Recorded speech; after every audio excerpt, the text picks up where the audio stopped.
Hello, good evening students. सगळ्यांना माझा आवाज ऐकायला येतो आहे का? चॅटबॉक्सवर रिप्लाय करा. सगळ्यांना माझा आवाज येतो आहे?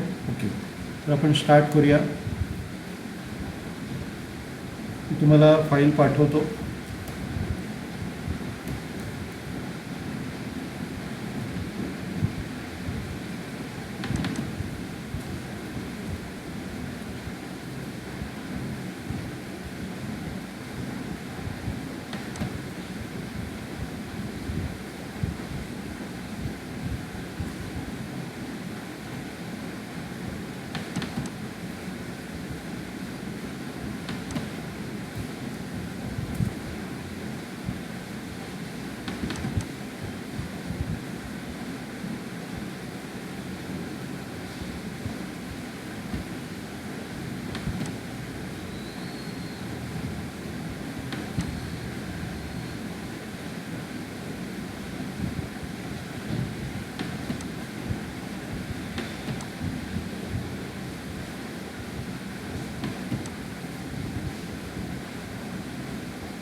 ओके, मी तुम्हाला फाईल पाठवली आहे.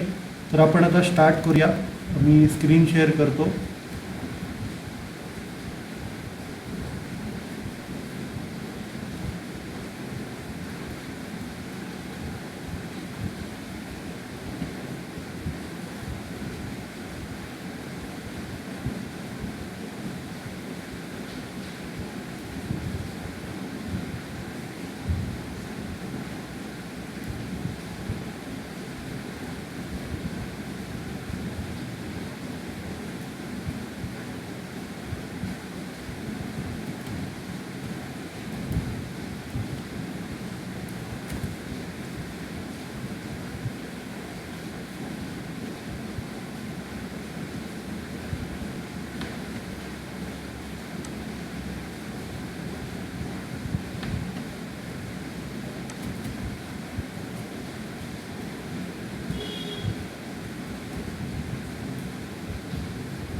ओके, सगळ्यांना पी डी एफचं स्क्रीन दिसतंय का?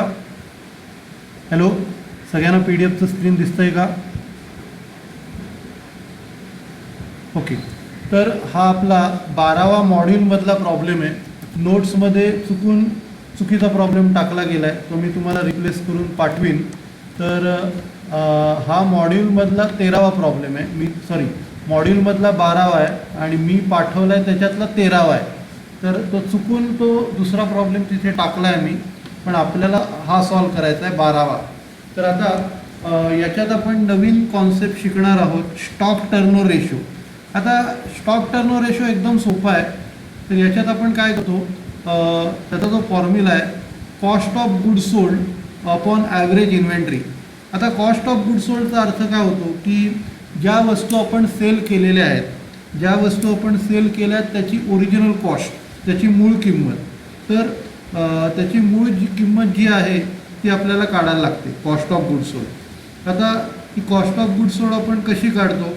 कॉस्ट ऑफ गुड्स सोल्ड काढण्याच्या 2 पद्धती आहेत. एक तर तुम्ही ट्रेडिंग अकाउंटमध्ये सेल्समधनं ग्रॉस प्रॉफिट वजा करा.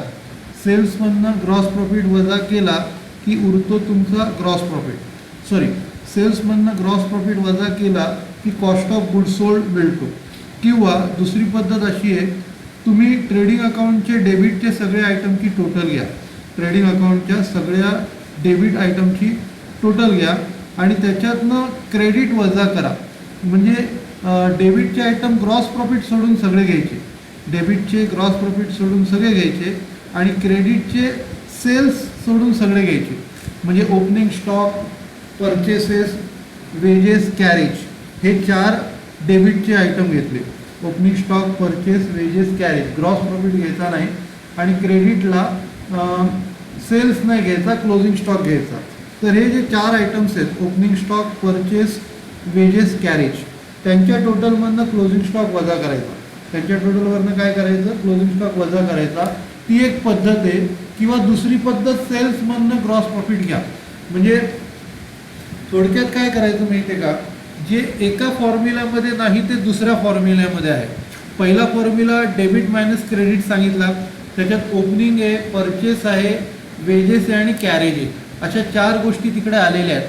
आणि मायनस करताना क्लोजिंग स्टॉक आहे. क्लोजिंग स्टॉक आहे. पण दुसऱ्या फॉर्म्युलामध्ये सेल्स आणि ग्रॉस प्रॉफिट आहे, जे पहिल्या फॉर्म्युलामध्ये नाही आहे. आता आपण जे करणार आहोत ना, ते 2 सम करणार आहोत. पहिला जो सम करणार आहोत तो डेबिट मायनस क्रेडिटवाला. हा जो 12वा प्रॉब्लेम दिसतोय हा डेबिट मायनस क्रेडिटवाला आहे. इकडे तुम्हाला इन्व्हेंटरी इन द बिगिनिंग दिले, म्हणजे ओपनिंग स्टॉक दिला आहे. हा ओपनिंग स्टॉक आहे. नंतर नेट परचेसेस आहे, वेजेस आहे, क्लोजिंग स्टॉक आणि कॅरेज, अशा 5 गोष्टी इथे दिलेल्या आहेत. तर तुम्हाला कॉस्ट ऑफ गुड्स सोल्ड कसं करायचं आहे? ओपनिंग स्टॉक, परचेस, कॅरेज हे ॲड करायचं आणि क्लोजिंग स्टॉक मायनस करायचं. आणि ॲव्हरेज इन्व्हेंटरी कशी काढायची? Opening stock plus closing stock divided by 2. तर सोपा प्रॉब्लेम आहे. मी तुम्हाला एक्सेलची स्क्रीन शेअर करतो.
तो फॉर्म्युला आहे ॲव्हरेज इन्व्हेंटरी रेशो बरोबर cost of goods sold upon average stock. Formula आहे cost of goods sold upon average stock. आता कॉस्ट ऑफ गुड्स सोल्ड आपण कसं काढतो? Opening stock add purchases plus wages plus carriage यांच्या टोटलमधनं आपण क्लोजिंग स्टॉक वजा करणार.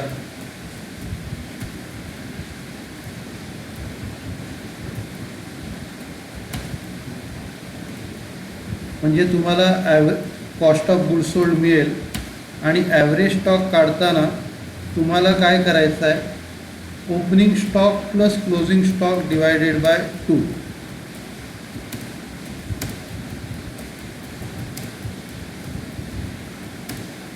ओपनिंग स्टॉक प्लस क्लोजिंग स्टॉकच्या टोटलला 2ने भागायचं. ओके, तर ही स्टेप सगळ्यांना कळली का? चॅटबॉक्सवर रिप्लाय करा.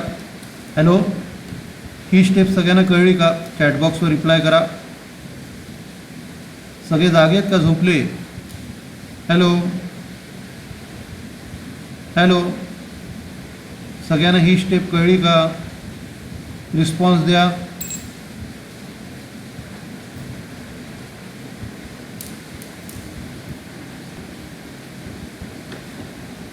ओके, मला रिस्पॉन्स यायला पाहिजेत. कालही तुम्हाला मी सांगितलेलं आहे, रिस्पॉन्स सगळ्यांनी द्यायला पाहिजेत. आता व्हॅल्यू आपण सबस्टिट्यूट करूया. ओपनिंग स्टॉक आहे 54,000, 54,000 1,38,000. त्याच्यानंतर वेजेस जे आहे, वेजेस 42,000.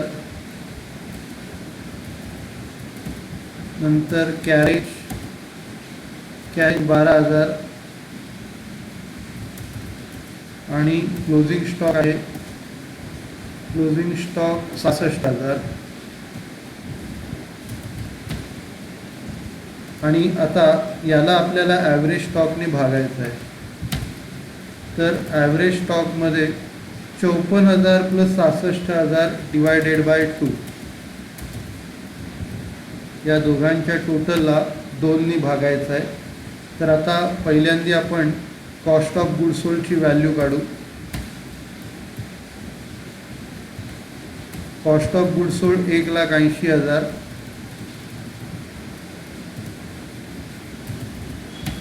एक 1,80,000ला आपण 54 अधिक 66 यांच्या टोटलला 2ने भाग देऊ.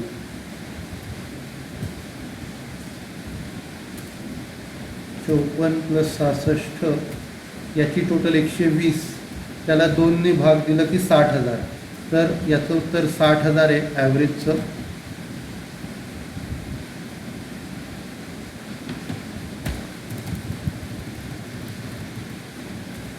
ॲव्हरेजचं उत्तर 60,000 आहे. तर आता 1,80,000ला 60,000ने डिवाइड केलं की तुम्हाला 3 उत्तर मिळतं. तर हे जे आहे 3 टाइम्स आहे, 3 टाइम्स. सगळ्यांना व्यवस्थित कळला का problem? Excel screen not visible. Okay, एकच मिनटं. हां, अरे हां, एक्सेल स्क्रीन.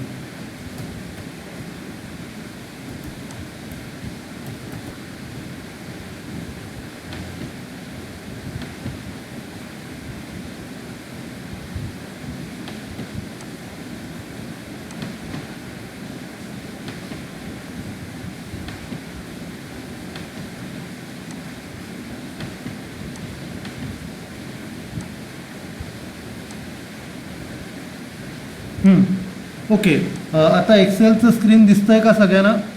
हॅलो, एक्सेलचं स्क्रीन दिसतंय? परत एकदा मी तुम्हाला समजवतो. आणि हा प्रॉब्लेम आहे ना, मी आता जे व्हिडिओ रेकॉर्डिंग पाठवणार आहे ना त्याच्यातही आहे, इकडे पण आहे तिकडेही आहे, तुम्ही दोनदा बघू शकता. तर आता फॉर्म्युला कसा आपण वापरला, cost of goods sold upon average stock. Cost of goods sold upon average stock. Cost of goods sold आपण कसं काढतो, ओपनिंग स्टॉकमध्ये परचेसेस ॲड करतो, त्याच्यात वेजेस ॲड करतो आणि कॅरेज ॲड करतो. तर हे ट्रेडिंग अकाउंटचे डेबिट साईडचे 4 आयटम्स आपण ॲड केले. 4 आयटम्स काय केले, ॲड केले. आणि त्याच्यातनं आपण क्लोजिंग स्टॉक मायनस करतो. क्लोजिंग स्टॉक मायनस केल्यानंतर त्याला डिवाइड करायचं असतं. Opening stock plus closing stock divided by 2 त्याने डिवाइड करायचं असतं. आता आपण काय केलं, त्याच्या व्हॅल्यूज टाकल्या. त्याच्या व्हॅल्यूजची टोटल 1,80,000 आली आणि खाली ॲव्हरेज स्टॉक जो आहे तो 54,000 प्लस 66,000 डिवायडेड बाय 2 60,000 आली. म्हणजे कॉस्ट ऑफ गुड सोल्ड 1,80,000 आणि ॲव्हरेज स्टॉक आहे 60,000. त्याचं उत्तर 3 टाइम्स. सगळ्यांना कळलं का? हॅलो, रिप्लाय करा. सगळ्यांना कळलं का? चॅटबॉक्सवरती सगळे रिप्लाय करा. Okay, thank you. आता नीट लक्ष द्या.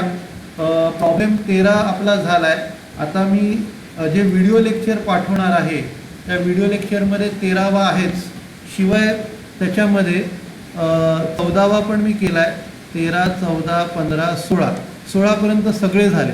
ओके, आता 16च्या नंतर आता आपल्याला जे नवीन सुरू करायचे ते प्रॉफिटॅबिलिटी रेशो.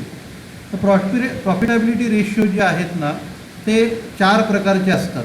तर पहिला प्रकार आहे प्रॉफिटॅबिलिटी बेस्ड ऑन सेल्सवरती अवलंबून आहेत. जसे gross profit ratio, net profit ratio, operating profit ratio, expenses ratio. तर आता हे आपण बघूया. आता हा 17वा प्रॉब्लेम आहे.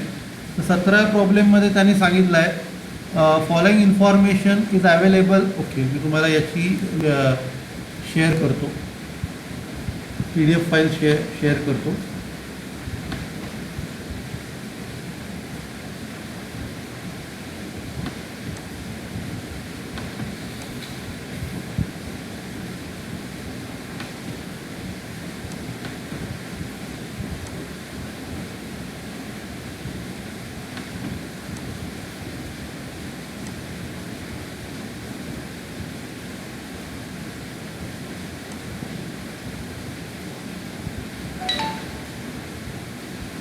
ओके, सगळ्यांना PDF ची फाईल दिसते का?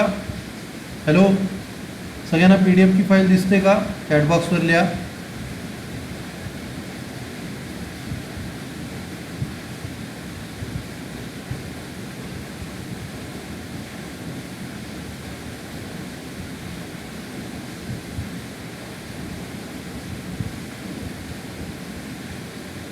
ओके, तर नीट लक्ष द्या.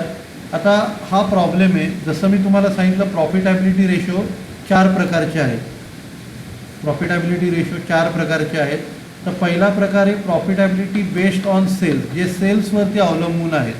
तर ते कुठले कुठले आहेत? Gross profit ratio, net profit ratio, operating profit ratio आणि एक्सपेन्सेस रेशो. असे 4 प्रकारचे रेशो हे सेल्सवरती अवलंबून आहेत. हे कशावरती अवलंबून आहेत? सेल्सवरती हे अवलंबून आहे. तर आता आपण ते सॉल्व करूया. एक पहिला आहे ग्रॉस प्रॉफिट रेशो. तर आता ग्रॉस प्रॉफिट रेशो जो आहे एकदम सोपा आहे. Gross profit upon sales into 100. Gross profit upon sales into 100 हा रेशो आहे. तर त्याच्या रिलेटेड हा 17वा प्रॉब्लेम आपल्याला घ्यायचा आहे. तर इथे काय दिलं आहे तुम्हाला? सेल्स दिलं आहे, परचेस दिलं आहे, कॅरेज इनवर्ड दिलं आहे, सॅलरीज ट्रेडिंग अकाउंटमध्ये येत नाही म्हणजे ते घ्यायचं नाही, आणि डिक्रीज इन इन्व्हेंटरी दिलं आहे. आता नीट लक्ष द्या. डिक्रीज इन इन्व्हेंटरीचा अर्थ काय माहिती आहे का? ओपनिंग स्टॉक आणि क्लोजिंग स्टॉकमधला फरक. आता मागच्या प्रॉब्लेममध्ये आपण बघितलं, आपण ओपनिंग स्टॉकमधनं क्लोजिंग स्टॉक वजा केला होता. तर याच्यात ते डायरेक्ट ती अमाऊंट दिलेली आहे. म्हणजे फॉर एक्झाम्पल एखाद दिवस ओपनिंग स्टॉक 1,00,000 असेल आणि क्लोजिंग स्टॉक 80,000 असेल, म्हणजे डिफरन्स किती आहे? 20,000चा. तर ओपनिंग स्टॉक आणि क्लोजिंग स्टॉक त्यांनी डिफरन्सच्या स्वरूपात दिलेला आहे. ओपनिंग स्टॉक आणि क्लोजिंग स्टॉक कशाच्या स्वरूपात दिला आहे? डिफरन्सच्या स्वरूपात दिलेला आहे. तर या प्रॉब्लेममध्ये तुम्हाला काय करायचं आहे? सेल्समधनं आपला कॉस्ट ऑफ गुड सोल्ड वजा करायचा आहे. म्हणजे हा मागच्या प्रॉब्लेमचा उलटा प्रॉब्लेम आहे. मागच्या प्रॉब्लेममध्ये तुम्हाला कॉस्ट ऑफ गुड सोल्ड पाहिजे होतं. आता या प्रॉब्लेममध्ये तुम्हाला ग्रॉस प्रॉफिट पाहिजे. तर ग्रॉस प्रॉफिट काढायला तुम्ही काय करायचं? सेल्स 2 सेल्स दिलेत बघा, कॅश आणि क्रेडिट. कॅश आणि क्रेडिट 2 सेल्स दिलेत, तर त्या दोघांची टोटल घ्यायची. 50 आणि 1.5 लाख 2 लाख सेल्स आहे. त्याच्यानंतर अजून काय काय घ्यायचं आहे? परचेस दिलं आहे, कॅश क्रेडिट, आणि या बाजूला रिटर्न आउटवर्ड दिलं आहे. ते वजा करायचं. परचेस 30,000 1,20,000 ते 2 ॲड करून 1.5 लाख येणार, आणि 1.5 लाखातनं आपल्याला 4,000चं रिटर्न्स मायनस करायचं. 1.5 लाखातनं 4,000चं रिटर्न्स मायनस करून आपल्याला मिळणार 1,46,000. 1,46,000मध्ये वेजेस आणि कॅरेज 14,000 ॲड करायचे, म्हणजे 1,60,000 होणार. आणि 1,60,000 या सेल्सच्या टोटलमधनं वजा करायचे. ओके, तर मी तुम्हाला सॉल्व करून दाखवतो. तर पहिला ग्रॉस प्रॉफिट काढायचा, नंतर ग्रॉस प्रॉफिट काढल्यानंतर त्याला ग्रॉस प्रॉफिटला सेल्सनी भागायचं गुणिले 100. ओके, तर मी तुम्हाला हा प्रॉब्लेम सॉल्व करून दाखवतो. एक्सेलचं स्क्रीन शेअर करतो.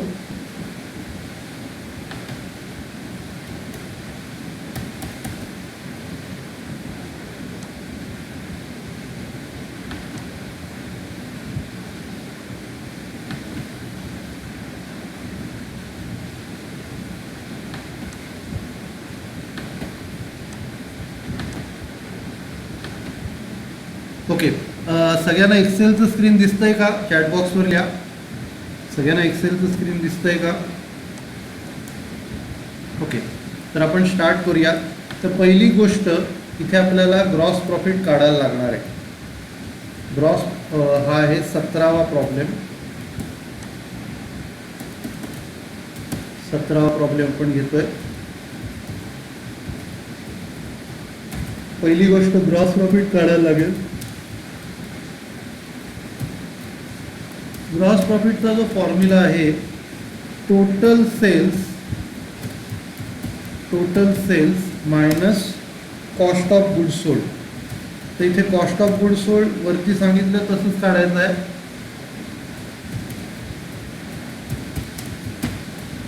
Okay, total sales minus cost of goods sold केले की आपल्याला ग्रॉस प्रॉफिट येतो. आता इथे टोटल सेल्स दोन आहेत, एक कॅश आणि क्रेडिट. तर कॅश आहे 50,000, क्रेडिट आहे 1.5 लाख. तर 50,000 अधिक 1.5 लाख अशी दोघांची टोटल घ्यायची. 50,000 अधिक 1.5 लाख अशी सेल्सची टोटल घेतली. आणि कॉस्ट ऑफ गुड्स सोल्डमध्ये काय काय येणार याच्यात, आता नीट लक्ष द्या. याच्यात येणार purchase, carriage, decrease in inventory direct घ्यायचं.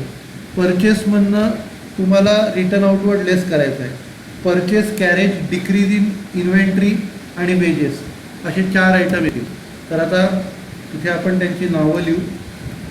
Purchase plus carriage plus decrease in inventory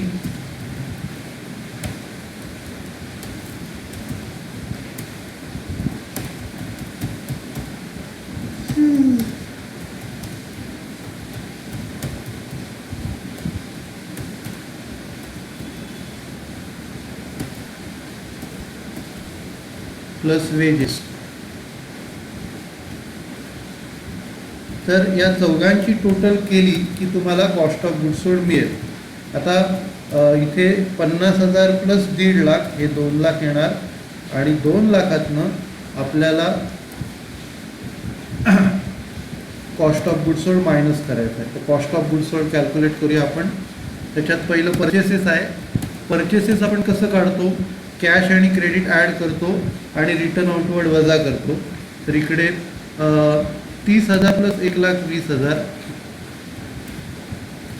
30,000 plus 1,20,000 त्याच्या टोटलमधनं 4,000 वजा करणार, म्हणजे आपल्याला परचेसची व्हॅल्यू मिळणार. परचेसची व्हॅल्यू मिळाली. परचेसची व्हॅल्यू मिळाल्यानंतर कॅरेज इनवर्ड 4,000 ॲड करणार. कॅरेज इनवर्ड 4,000 ॲड करणार. कॅरेज इनवर्ड 4,000 ॲड केल्यानंतर डिक्रीज इन इन्व्हेंटरी ॲड करणार. डिक्रीज इन इन्व्हेंटरी 20,000 आणि वेजेस 10,000. हे सगळं आपण ॲड करणार. आता याच्या पुढची स्टेप आपण काय करणार? 20,000तनं याचं जे उत्तर आहे ते कॅल्क्युलेट करणार. तर 30 प्लस 1,20,000 1,50,000. 1,50,000मधनं 4 गेले 1,46,000. तर 1,46,000मध्ये आपण 4,000 ॲड करणार, 20,000 ॲड करणार, प्लस 10,000 ॲड करणार. ठीक आहे, म्हणजे 1,80,000 येणार. तर आपण काय करणार? 2 लाखातनं 1,80,000 वजा करणार. 2 लाखातनं 1,80,000 वजा केले की आपल्याला इथे 20,000 मिळणार.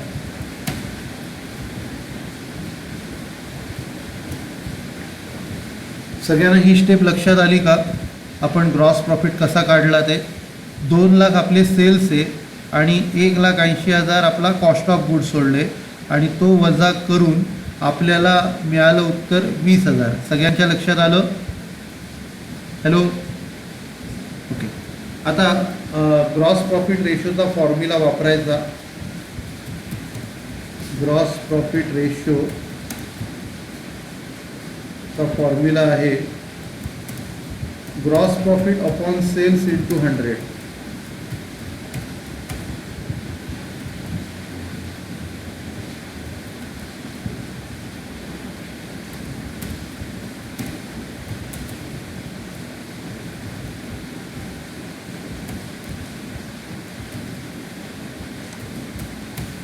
आता व्हॅल्यू सबस्टिट्यूट करायची. ग्रॉस प्रॉफिट आहे 20,000, त्याच्यानंतर सेल्स 2 लाख आहे,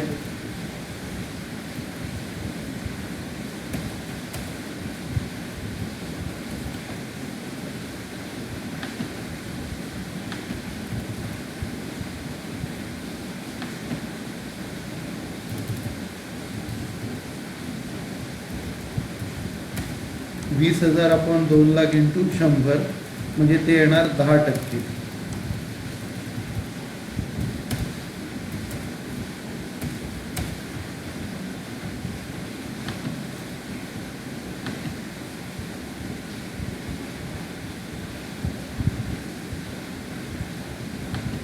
ओके. सगळ्यांना व्यवस्थित कळला का प्रॉब्लेम? हॅलो, सगळ्यांना व्यवस्थित कळला का प्रॉब्लेम? चॅटबॉक्सवर रिप्लाय करा. ओके. आपण आता पुढचा प्रॉब्लेम घेऊया.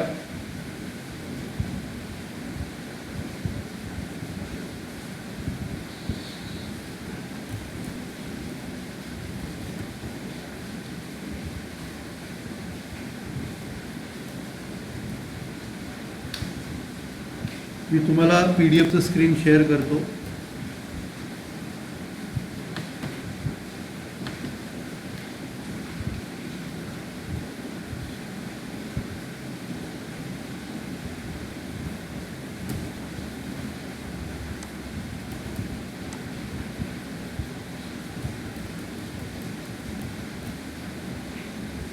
तुम्हाला जर स्क्रीन शेअर दिसत नसेल ना तर तुम्ही मला मेसेजमध्ये सांगा.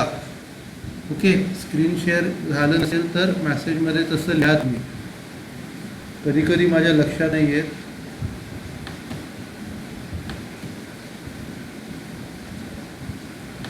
पण तुम्हाला प्रॉब्लेम सॉल्व करताना दिसला पाहिजे, वाचताना पण दिसला पाहिजे आणि सॉल्व करताना पण दिसला पाहिजे.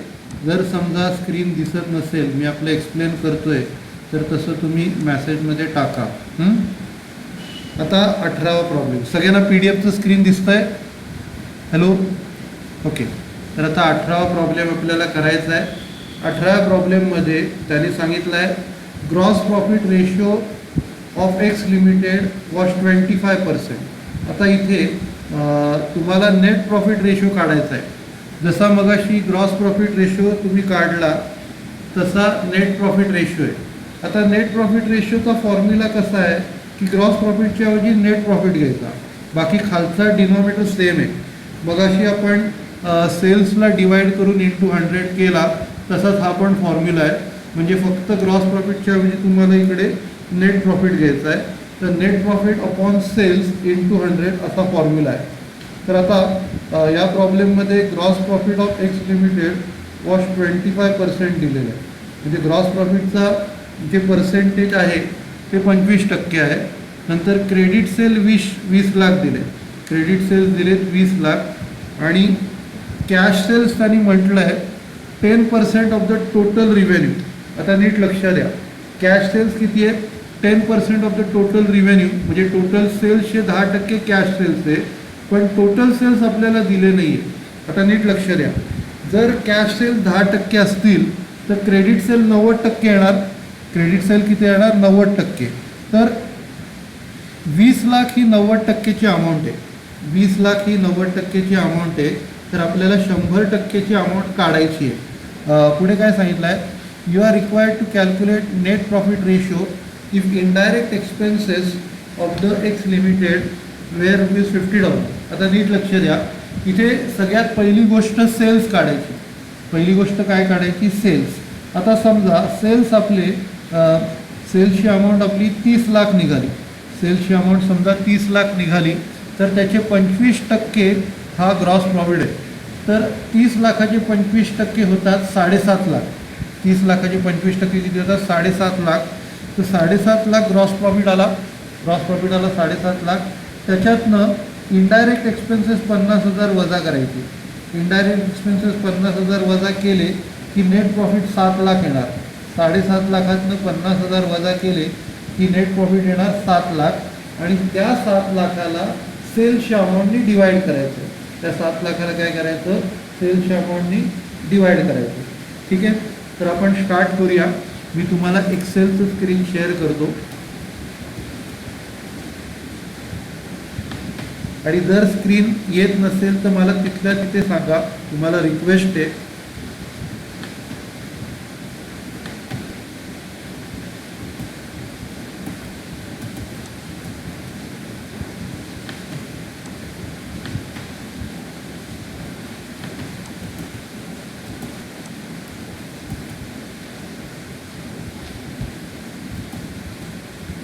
ओके. सगळ्यांना एक्सेलचं स्क्रीन दिसतंय का? सगळ्यांना एक्सेलचं स्क्रीन दिसतंय? ओके. तर आता इकडे हा मगासचा प्रॉब्लेम मी सॉल्व केलेला आहे. मगाशी मी शेअर चुकून करायचं राहिलं होतं. तर याच्यात काय केलं आहे? ग्रॉस प्रॉफिटमधनं total sales minus cost of good sold मी केलं आहे. टोटल सेल्समधनं कॉस्ट ऑफ गुड सोल्ड केला आहे. तर सेल्समध्ये काय? 50,000 1.5 लाख टोटल 2 लाख. 50,000 1.5 लाख टोटल 2 लाख. आणि purchase, carriage, decrease in inventory आणि वेजेस यांची टोटल घेतली. तर इकडे परचेसमध्ये कॅश, क्रेडिट आणि रिटर्न आहे.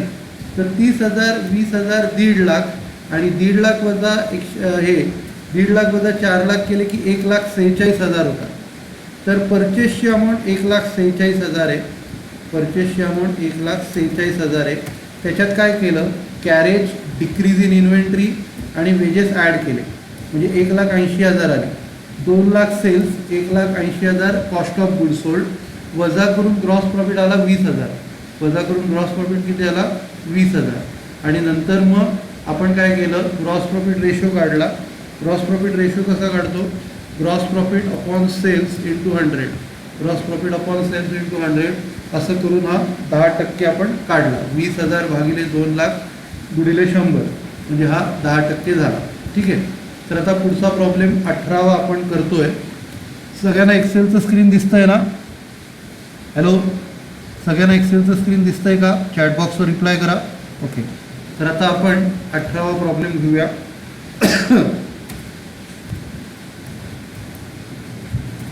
ओके. तर 18वा प्रॉब्लेममध्ये पहिली गोष्ट आपल्याला टोटल सेल्स काढायची. पहिली गोष्ट काय काढायची? टोटल सेल्स काढायची. आता ही कशी काढायची?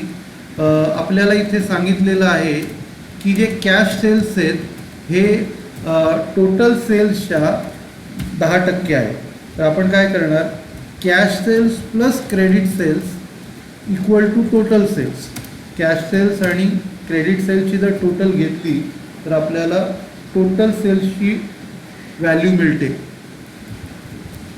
Cash sales plus credit sales equal to total sales. आता नीट लक्ष द्या. जर टोटल सेल्सला आपण 100 मानलं, टोटल सेल्सला 100 मानलं तर कॅश सेल्स 10 येणार. कॅश सेल्स किती येणार? 10. आणि 10मध्ये आपल्याला काय करायचं आहे? 10मध्ये 90 ॲड करून 90 क्रेडिट सेल्स आहे त्यांची टोटल येणार 100. 100 टोटल सेल्स आहेत तर कॅश सेल्स 10 येणार आणि क्रेडिट सेल 90 येणार. आता नीट लक्ष द्या. आपल्याला क्रेडिट सेल्सची अमाऊंट माहिती आहे. क्रेडिट सेल्सची अमाऊंट आहे 20 लाख. तर 90च्या ठिकाणी आपल्याला 20 लाख घेता येईल. 90च्या ठिकाणी 20 लाख आहेत तर 100च्या ठिकाणी किती? 90च्या ठिकाणी 20 लाख तर 100च्या ठिकाणी किती? तर ही व्हॅल्यू आपल्याला कॅल्क्युलेट करायची. 90च्या ठिकाणी 20 लाख तर 100च्या ठिकाणी किती? तर याच्यामुळे आपल्याला टोटल सेल्स मिळेल. टोटल सेल्स बरोबर 20 लाख क्रॉस मल्टिप्लिकेशन करून आपल्याला इंटू ही अमाऊंट मिळेल. 20 लाख इंटू 100 अपॉन 90. हे केलं की आपल्याला टोटल सेल्सची व्हॅल्यू मिळेल.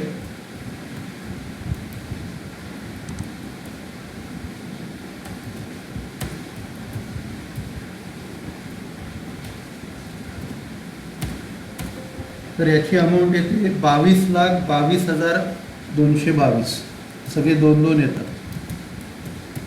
22,22,222. ओके. ही स्टेप सगळ्यांना कळली का? चॅटबॉक्सवर लिहा. हॅलो, ही स्टेप सगळ्यांना कळली का? चॅटबॉक्सवर लिहा. ओके. आता नीट लक्ष द्या. सेल्स काढल्यानंतर आपल्याला ग्रॉस प्रॉफिट काढायचं आहे. ग्रॉस प्रॉफिटचं पर्सेंटेज आपल्याला दिलं आहे 25%. ग्रॉस प्रॉफिटचं पर्सेंटेज किती दिलं आहे? 25%. म्हणजे आपल्याला ग्रॉस प्रॉफिट मिळेल. तर पुढची स्टेप आपण ग्रॉस प्रॉफिट काढूया. Gross profit equal to total sales into 25%.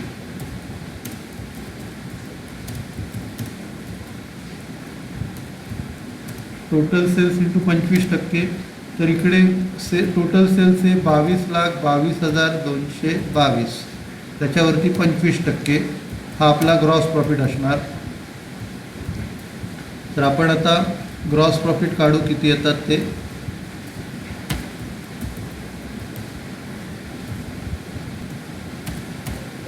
तर तो आला 5,55,556. 5,55,556. ओके. ही स्टेप सगळ्यांना कळली का ग्रॉस प्रॉफिटची? हॅलो, ग्रॉस प्रॉफिटची स्टेप सगळ्यांना कळली का? चॅटबॉक्सवर रिप्लाय करा. हॅलो, सगळे जागेत का झोपले? ग्रॉस प्रॉफिटची स्टेप सगळ्यांना कळली ना? Hello, okay. मला पटापट रिस्पॉन्स देत जा सगळे. आता आपण ग्रॉस प्रॉफिट काढला आहे. त्याच्यानंतर आपल्याला नेट प्रॉफिट काढायचं आहे. आता नेट प्रॉफिट कसा काढणार? ग्रॉस प्रॉफिटमधनं इनडायरेक्ट एक्सपेन्स मायनस करायचे. ग्रॉस प्रॉफिटमधनं इनडायरेक्ट एक्सपेन्स आपल्याला मायनस करायचे.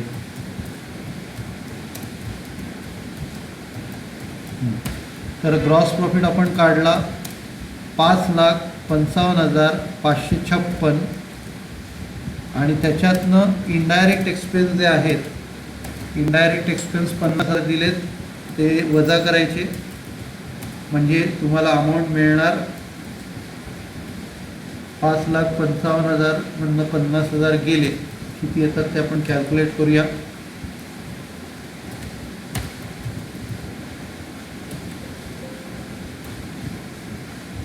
$5,05,556. 5,05,556. इथपर्यंत सगळ्यांना व्यवस्थित कळलं आहे का? चॅटबॉक्सवर लिहा. हॅलो, इथपर्यंत सगळ्यांना व्यवस्थित कळलं आहे? ओके. त्याच्यानंतर आता नेट प्रॉफिट रेशो आपल्याला काढायचा आहे. जसा ग्रॉस प्रॉफिट रेशो काढला तसा तुमचा नेट प्रॉफिट रेशो आहे. तर net profit ratio equal to net profit upon sales into 100.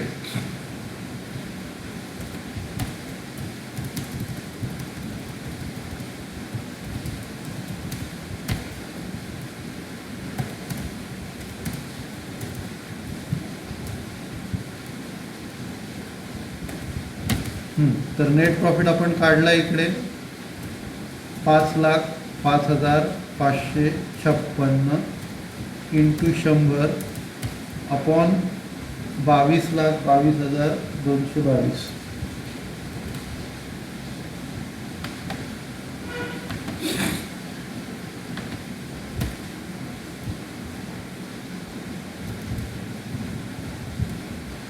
$22,22,222.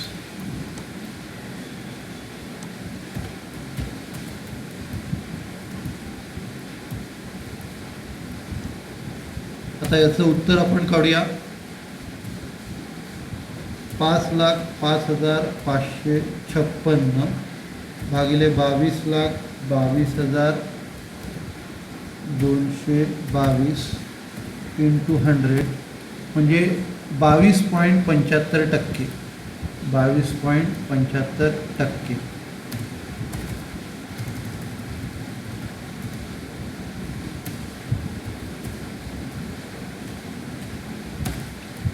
Okay, सगळ्यांना व्यवस्थित कळलं का? चॅटबॉक्सवर लिहा. सगळ्यांना व्यवस्थित कळलं का? हॅलो. Okay, thank you. आता हा प्रॉब्लेम झाला. पुढचा प्रॉब्लेम घेऊया. मला PDF स्क्रीन शेअर करतो.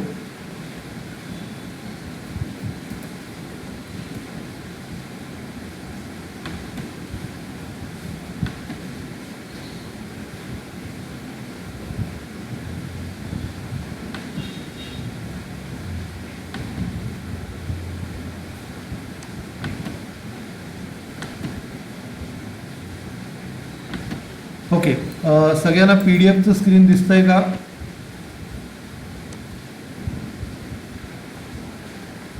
सगळ्यांना PDF स्क्रीन दिसतंय? ओके, आता आपण 19वा प्रॉब्लेम घेऊया. आता याच्यात नवीन आहे ऑपरेटिंग प्रॉफिट रेशो. आता ऑपरेटिंग प्रॉफिट रेशो म्हणजे मगाशी जो काढला तोच, मगाशी जो आपण प्रॉफिट काढला नेट प्रॉफिट तोच असतो. आता त्याच्यात आपण काय करतो, आता हा जो प्रॉब्लेम आहे 19वा, you are required to calculate gross profit and operating profit with the help of following information. तर याच्यात तुम्हाला सेल्स दिलेत, कॉस्ट ऑफ गुड सोल्ड दिलेत, सेलिंग एक्सपेन्स दिलेत आणि ॲडमिनिस्ट्रेशन एक्सपेन्स दिलेत आणि तुम्हाला ग्रॉस प्रॉफिट रेशो आणि ऑपरेटिंग प्रॉफिट रेशो काढायला सांगितले. आता ग्रॉस प्रॉफिट रेशो तर एकदम सोपा आहे.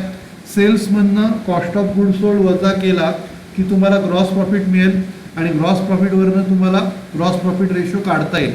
आणि ऑपरेटिंग प्रॉफिट फक्त त्याच्यात 2 स्टेप पुढे जायचं आहे. आपल्याला आयदर ग्रॉस प्रॉफिटमधनं तुम्ही सेलिंग आणि ॲडमिनिस्ट्रेशन वजा करा किंवा सेल्समधनं तिन्ही वजा करा म्हणजे तुम्हाला नेट प्रॉफिट ऑपरेटिंग प्रॉफिट मिळेल. तर एकदम सोपा प्रॉब्लेम आहे. मी तुम्हाला एक्सेलचं स्क्रीन शेअर.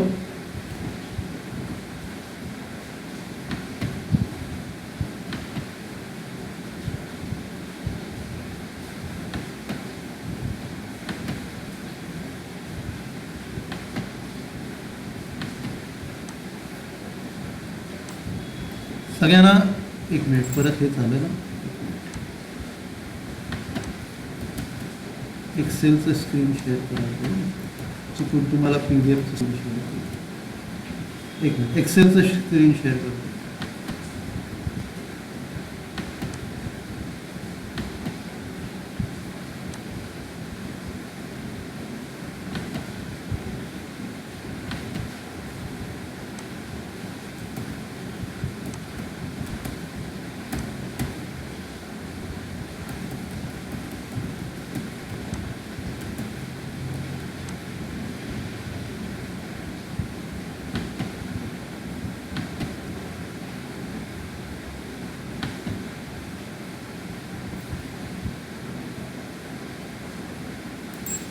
ओके, सगळ्यांना एक्सेलचं स्क्रीन दिसतंय का? चॅटबॉक्सवर लिहा हॅलो. ओके, तर आपण स्टार्ट करूया. इथे पहिली गोष्ट ग्रॉस प्रॉफिट रेशो काढायचा आहे. तर आपल्याला ग्रॉस प्रॉफिट आणि सेल्स हे दोन्ही दिलेले आहे. Sorry, cost of good sold दिला आहे आपल्याला. कॉस्ट ऑफ गुड सोल्ड दिला आहे. तर सेल्समधनं कॉस्ट ऑफ गुड सोल्ड वजा केलं की ग्रॉस प्रॉफिट मिळेल. तर आपल्याला काय करायचं आहे, हा जो आहे तुमचा 19वा प्रॉब्लेम आहे. तर पहिली गोष्ट ग्रॉस प्रॉफिट आपल्याला काढायची आहे. ग्रॉस प्रॉफिट बरोबर sales minus cost of good sold. सेल्समधनं कॉस्ट ऑफ गुड सोल्ड वजा केलं की ग्रॉस प्रॉफिट मिळणार. तर इकडे सेल्स दिला आहे तुम्हाला 6,80,000, 2,40,000. 6,80,000 2,40,000 वजा केले की तुम्हाला ग्रॉस प्रॉफिट मिळणार. त्याची व्हॅल्यू आपण काढूया. 4,40,000 ग्रॉस प्रॉफिट त्याच्यानंतर ग्रॉस प्रॉफिट रेशो आपल्याला कॅल्क्युलेट करायचा आहे.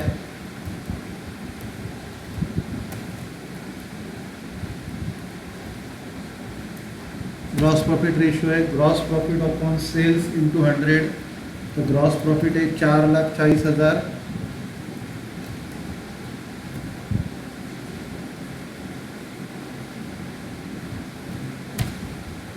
सेल्स आहे 6,80,000.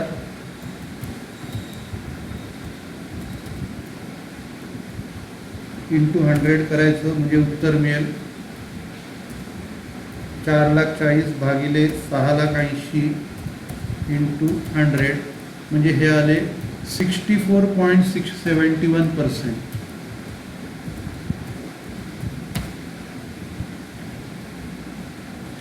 सगळ्यांना व्यवस्थित कळलं का ग्रॉस प्रॉफिट रेशो कसा काढला आहे तो? हॅलो, चॅटबॉक्सवर रिप्लाय करा. ओके, आता त्याच्यानंतर आपल्याला नेट प्रॉफिट रेशो काढायचा आहे. तर नेट प्रॉफिट काढताना आपल्याला काय करायला लागेल, ग्रॉस प्रॉफिटमधनं बाकी सेलिंग आणि ॲडमिनिस्ट्रेशनचे खर्च वजा करायचे आहेत. तर इकडे net profit equal to gross profit minus selling expenses minus administrative expenses.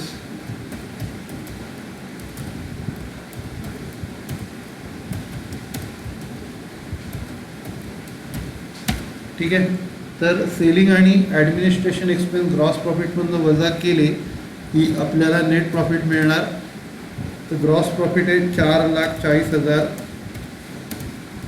त्याच्यातनं सेलिंग एक्सपेन्सेस 1,60,000, ॲडमिनिस्ट्रेटिव्ह 80,000 वजा करायचे.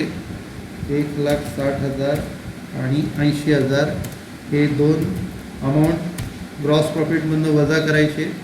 नंतर तुम्हाला नेट प्रॉफिट मिळेल 2,00,000 नेट प्रॉफिट आहे.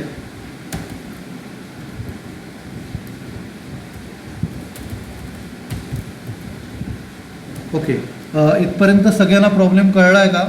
चॅटबॉक्सवर रिप्लाय करा. हॅलो, इथपर्यंत सगळ्यांना कळला आहे प्रॉब्लेम? हॅलो. ओके, मला रिस्पॉन्स पटकन यायला पाहिजे. तर 2,00,000 तुमचा नेट प्रॉफिट आहे. नंतर आपल्याला इकडे किंवा ऑपरेटिंग प्रॉफिट आहे की आपण त्याला ऑपरेटिंग प्रॉफिट म्हणायचं. ऑपरेटिंग प्रॉफिट आणि नंतर आता ऑपरेटिंग प्रॉफिट रेशो आपण काढूया.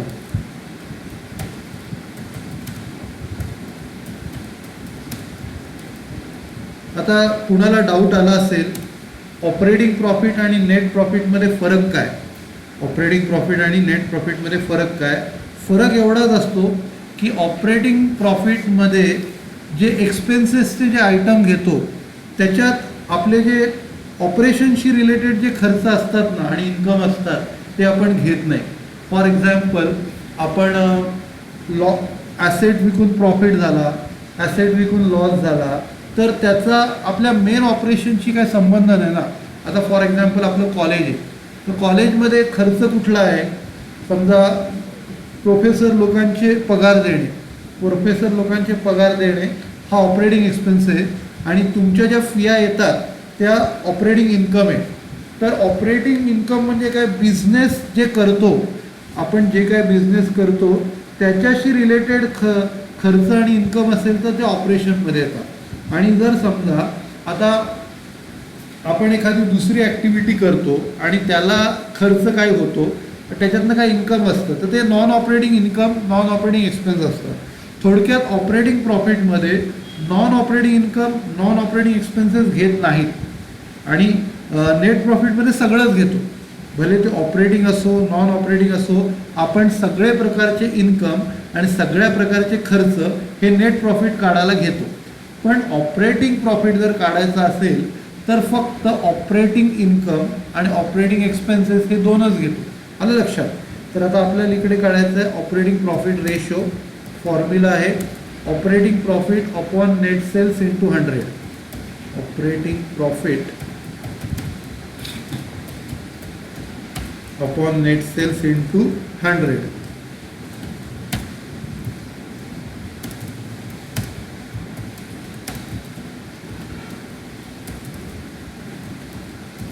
त्याच्या व्हॅल्यू आपण टाकूया 2 लाख अपॉन 6,80,000.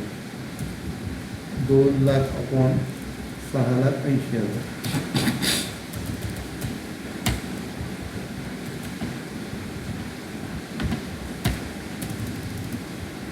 आणि याला इंटू 100 करायचं आहे आपल्याला.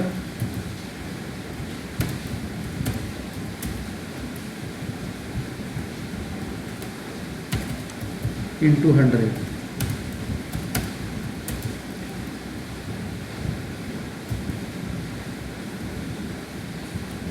तर याचा आन्सर आपण कॅल्क्युलेट करूया. 2 लाख भागिले 6,80,000 इंटू 100. 29.41%. 29.41%.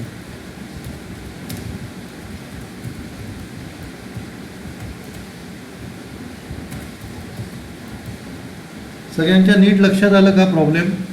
हॅलो, सगळ्यांच्या नीट लक्षात आला प्रॉब्लेम? ओके. तर आता पुढचा प्रॉब्लेम घेऊया.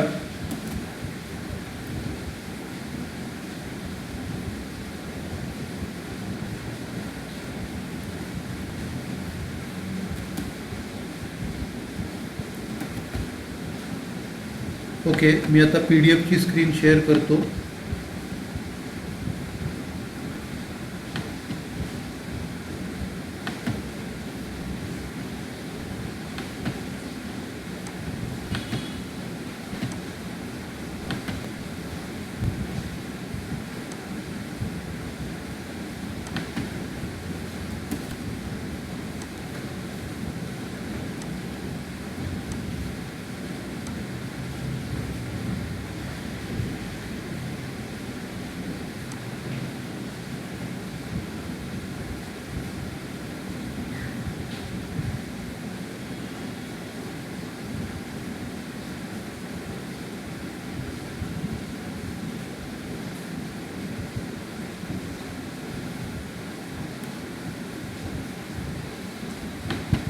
ओके, सगळ्यांना PDF स्क्रीन दिसतंय का? चॅटबॉक्सवर रिप्लाय करा. हॅलो. ओके, तर आता पुढचा प्रॉब्लेम पण घेऊया.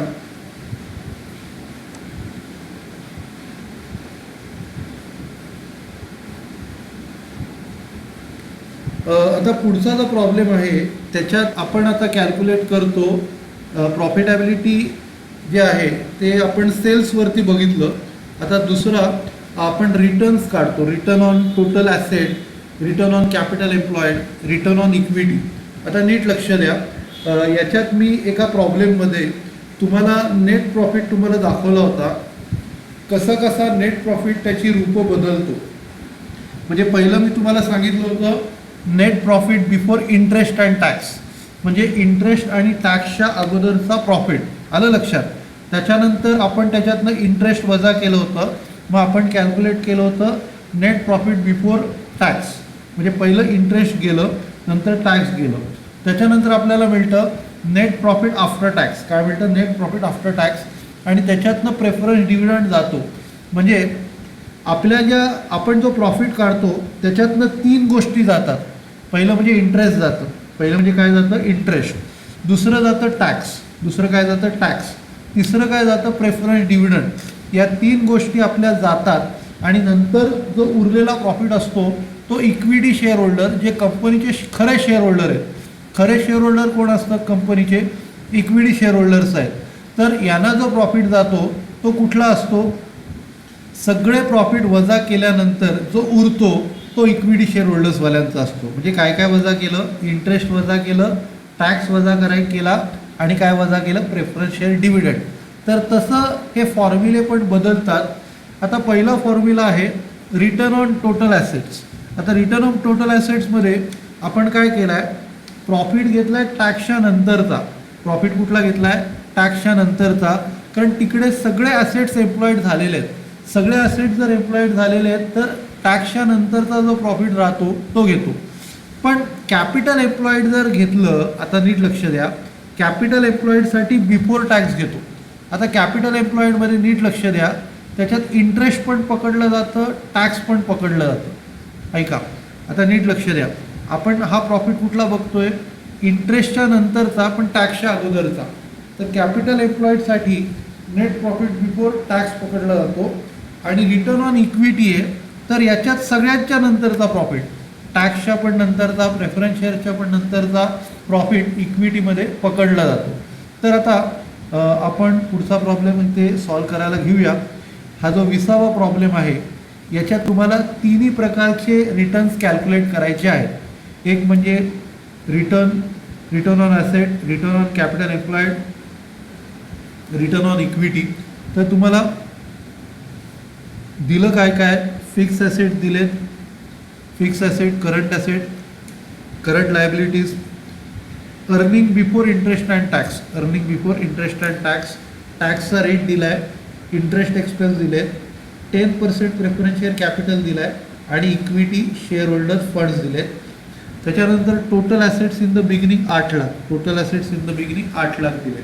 ठीक आहे, तर आपण सॉल्व करायला घेऊया. मी तुम्हाला एक्सेलची स्क्रीन शेअर करतो.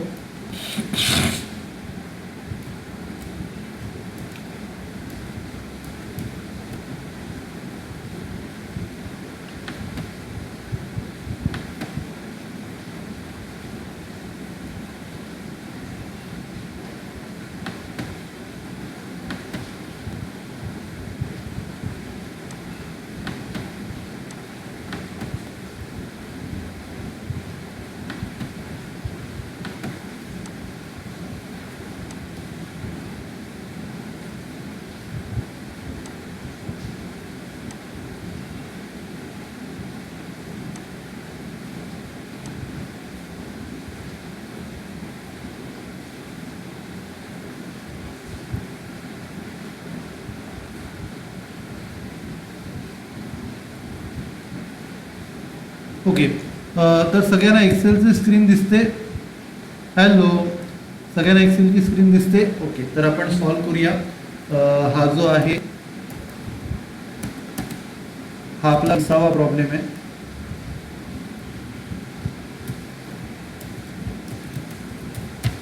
तर याच्यात पहिल्यांदा आपल्याला कॅल्क्युलेट करायचं आहे कॅल्क्युलेट रिटर्न ऑन ॲसेट्स. तर रिटर्न ऑन ॲसेट्स आपण कॅल्क्युलेट करूया.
ओके, त्याचा फॉर्म्युला आहे return on total assets equal to net profit after tax upon average total assets in 200. तर आयदर आपण टोटल ॲसेट्स घेऊ शकतो किंवा ॲव्हरेज घेऊ शकतो.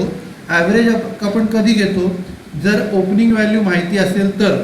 ओपनिंग व्हॅल्यू माहिती असेल तर आपण ॲव्हरेज घेतो. ओपनिंग व्हॅल्यू नसेल व्हॅल्यू तर आपण डायरेक्ट टोटल घेतो. ओपनिंग माहिती नसेल तर ॲव्हरेज नाही घेत. तर आता या प्रॉब्लेममध्ये ओपनिंग व्हॅल्यू माहिती आहे आपल्याला म्हणून आपण ॲव्हरेज इकडे घेतोय. ठीक आहे, तर आता नेट प्रॉफिट आफ्टर टॅक्स आहे आणि आपल्याला क्वेश्चनमध्ये जो दिला आहे तो earning before interest and tax आहे.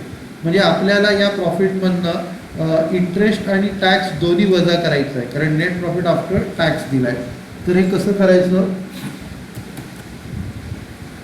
इक्वल टू क्वेश्चनमध्ये आपल्याला net profit before interest and tax दिला आहे त्याच्यातनं आपल्याला इंटरेस्ट वजा करायचं आहे आणि दुसरं वजा करायचं आहे टॅक्स. ठीक आहे, तर हे दोन्ही वजा केल्यानंतर आपल्याला नेट प्रॉफिट आफ्टर टॅक्सची व्हॅल्यू मिळेल. आणि नंतर खाली ॲव्हरेज टोटल ॲसेट्स आपण कसं काढतो, जसं मगाशी आपण ॲव्हरेज इन्व्हेंटरी काढली तसं ॲव्हरेज टोटल ॲसेट काढायचं. Opening assets plus closing asset divided by 2.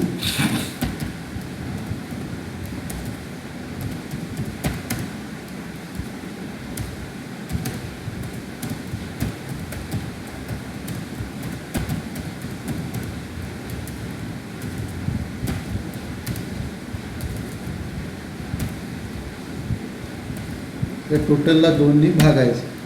Net profit before interest and tax minus interest minus tax upon opening assets plus closing asset divided by 2. आता नीट लक्ष द्या, net profit before interest and tax आपल्याला दिला आहे 10 lakh, interest दिला आहे 30,000, interest दिला आहे 30,000. तर पहिला या दोघातला फरक काढायचा आणि त्याच्यातनं टॅक्स रेट 30% तो वजा करायचा. तर नीट लक्ष द्या, net profit before interest and tax 10 lakh दिलेला आहे. 10 लाखातनं पहिलं आपल्याला इंटरेस्ट वजा करायचं आहे 30,000. 10 लाखातनं इंटरेस्ट वजा केलं 30,000 आणि ही जी काय अमाऊंट असेल त्याच्यातनं टॅक्सचा रेट 30% आपल्याला वजा करायचा आहे. ठीक आहे, आणि त्याला जो भाग द्यायचा opening asset plus closing asset divided by 2. आता नीट लक्ष द्या, ओपनिंग ॲसेट्समध्ये काय काय आहेत. ओपनिंग ॲसेट 8 लाख व्हॅल्यू दिलेली आहे. क्लोजिंग ॲसेट्समध्ये 5 लाख, 2 लाख आणि 1 लाख, हे पण 8 लाख आहे. 5 लाख, 2 लाख, 1 लाख नाही, करंट लायबिलिटी आहे, सॉरी. 5 लाख आणि 2 लाख 7 लाख आहे. तो ओपनिंग 8 लाख, क्लोजिंग 7 लाख, म्हणजे याचा ॲव्हरेज 7.5 लाख आहे. तर आपल्याला याच्या व्हॅल्यू सबस्टिट्यूट करायच्या आहेत. ओपनिंग व्हॅल्यू दिली आहे ती 8 लाख दिलेली आहे आणि क्लोजिंग व्हॅल्यू जी दिलेली आहे ती 5 लाख प्लस 2 लाख भागिले यांच्या टोटलला 2ने भाग द्यायचा. तर आता इथे आपल्याला काय करायला लागेल, पहिलं 10 लाखातनं 30,000 गेले, 9,70,000. 9,70,000चे 30% टॅक्सचे वजा करायचे आणि इंटू 100 आहे ना पुढे.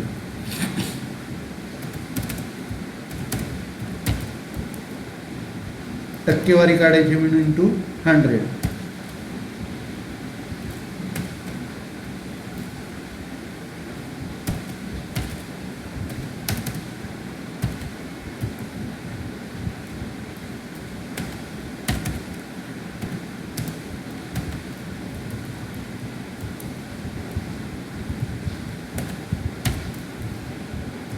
तर इकडे 8 lakh plus 7 lakh 15 lakh divided by 2,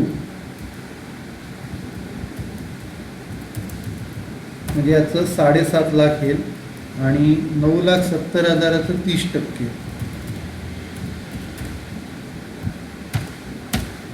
2,91,000. म्हणजे 9,70,000 मधनं 2,91,000 वजा करणार इंटू 100 आणि खाली 15 लाख भागिले 2.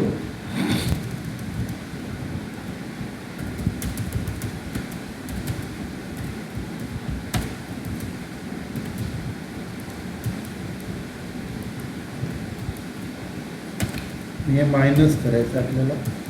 9,70,000 मधनं 2,91,000 मायनस करायचे, म्हणजे इकडे 6,79,000.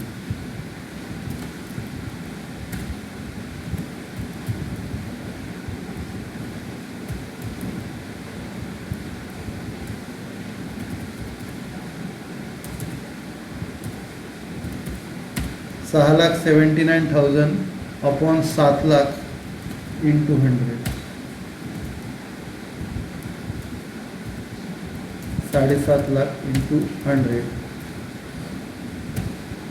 म्हणजे 679 अपॉन 750 इंटू 100 बरोबर 90.53%.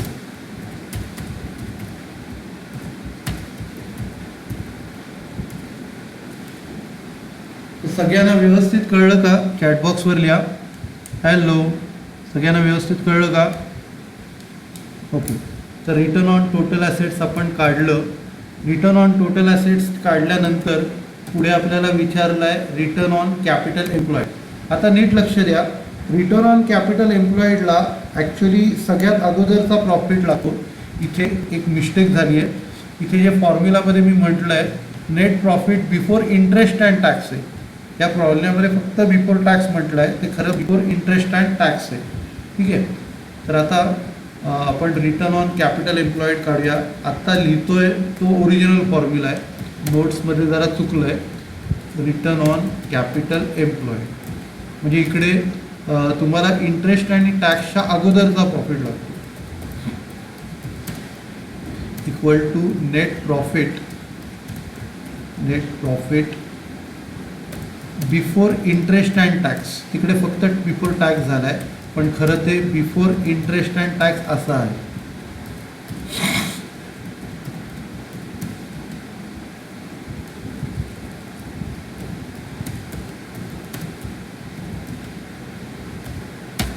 ठीक आहे. Net profit before interest and tax into 100 upon capital employed असा तो फॉर्म्युला आहे.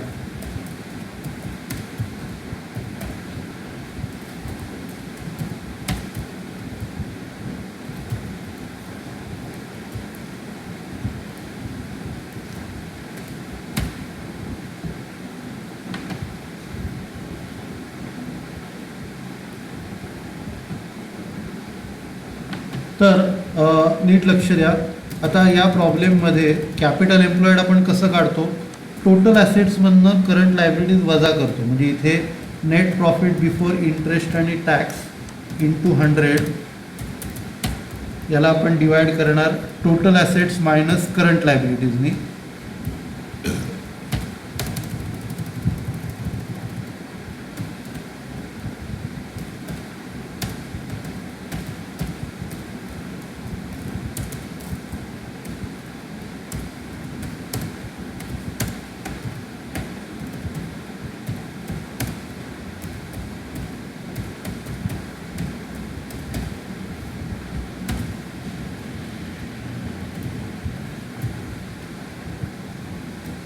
ठीक आहे.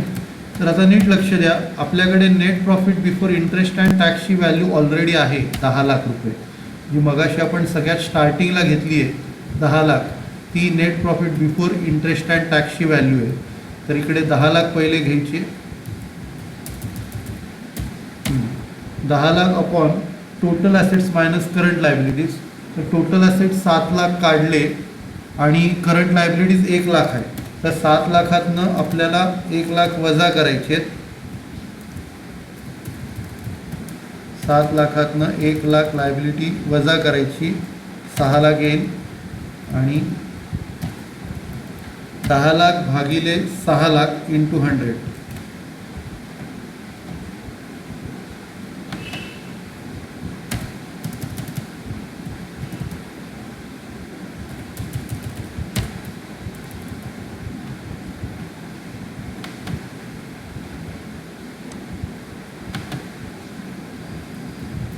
आपण व्हॅल्यू कॅल्क्युलेट करू. 10 लाख अपॉन 6 लाख ही 100च्या वरती व्हॅल्यू जाईल. 166.67%, 166.67%. सगळ्यांना व्यवस्थित कळलं का? हॅलो, सगळ्यांना व्यवस्थित कळलं का? चॅटबॉक्सवर रिप्लाय करा. ओके. तर हा जो आहे ॲक्च्युली हा नुसता कॅपिटल एम्प्लॉईड नाही, रिटर्न ऑन कॅपिटल एम्प्लॉईड आहे. Return on capital employed. ठीक आहे. आणि वरचा होता return on total assets. Return on capital employed, return on total assets. ठीक आहे. आता तिसरा आपल्याला काढायचा आहे return on equity. Return on equity म्हणजे तो return on equity share holders आहे खरा. रिटर्न ऑन इक्विटी आपण असं म्हणूया, रिटर्न ऑन इक्विटी पण म्हणतो किंवा दुसरा वर्ड आहे इक्विटी शेअर होल्डर्स, एकच येतो. आता याच्यात तुम्हाला सगळ्यांच्या नंतरचा प्रॉफिट काढायचा आहे, म्हणजे याच्यात तुमचं इंटरेस्ट वजा होणार, टॅक्स वजा होणार, शिवाय प्रेफरन्शियल डिव्हिडंड पण वजा होणार.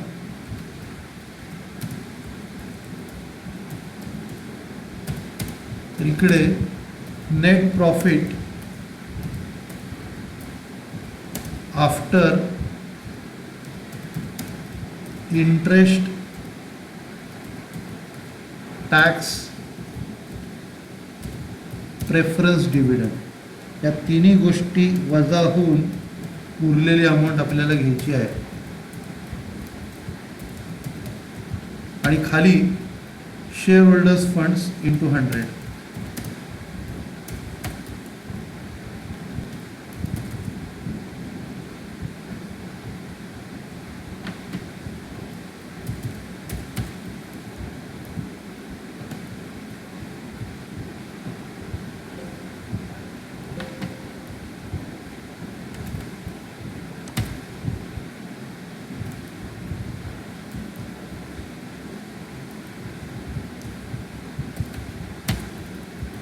Equity share holders funds.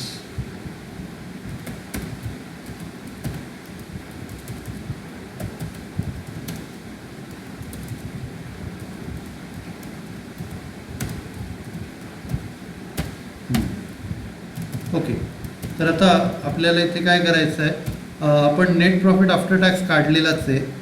Net profit after tax, त्याच्यातनं आपण काय करायचं, फक्त प्रेफरन्स डिव्हिडंड वजा करायचं, म्हणजे आपलं काम होऊन जाईल.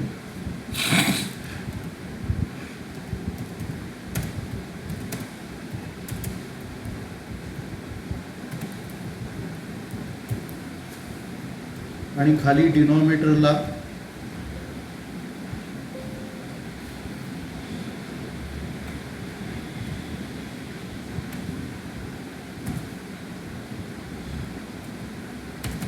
डिनॉमिनेटरमध्ये आपण काय काय घेणार, डिनॉमिनेटरमध्ये इक्विटी शेअर होल्डर्स फंडची डायरेक्ट व्हॅल्यू 10 लाख दिलेलीच आहे क्वेश्चनमध्ये, ते ॲज इट इज आपण घेऊया. ठीक आहे, तर आता इथे व्हॅल्यू सबस्टिट्यूट करू.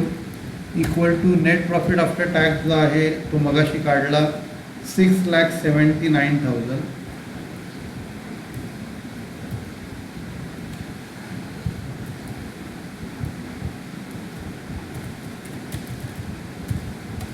आणि 6,79,000 मधनं प्रेफरन्स डिव्हिडंड आपल्याला वजा करायचा आहे. प्रेफरन्स शेअर डिव्हिडंड जो आहे तो 6 लाखावरती 10% 60,000.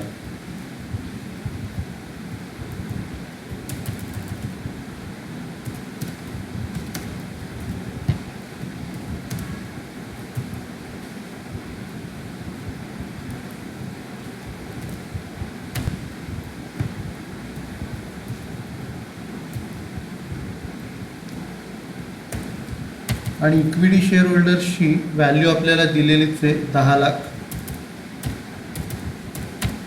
ठीक आहे, तर आता आपण काय करूया, 6,79,000 मधनं 60,000 वजा करूया आणि त्याला अपॉन करूया 10 लाखांनी. 6,79,000 मधनं 60,000 गेले म्हणजे आपले राहणार 6,19,000.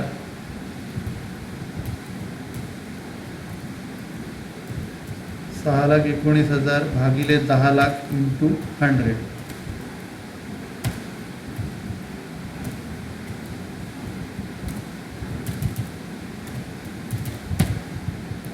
%61.90%.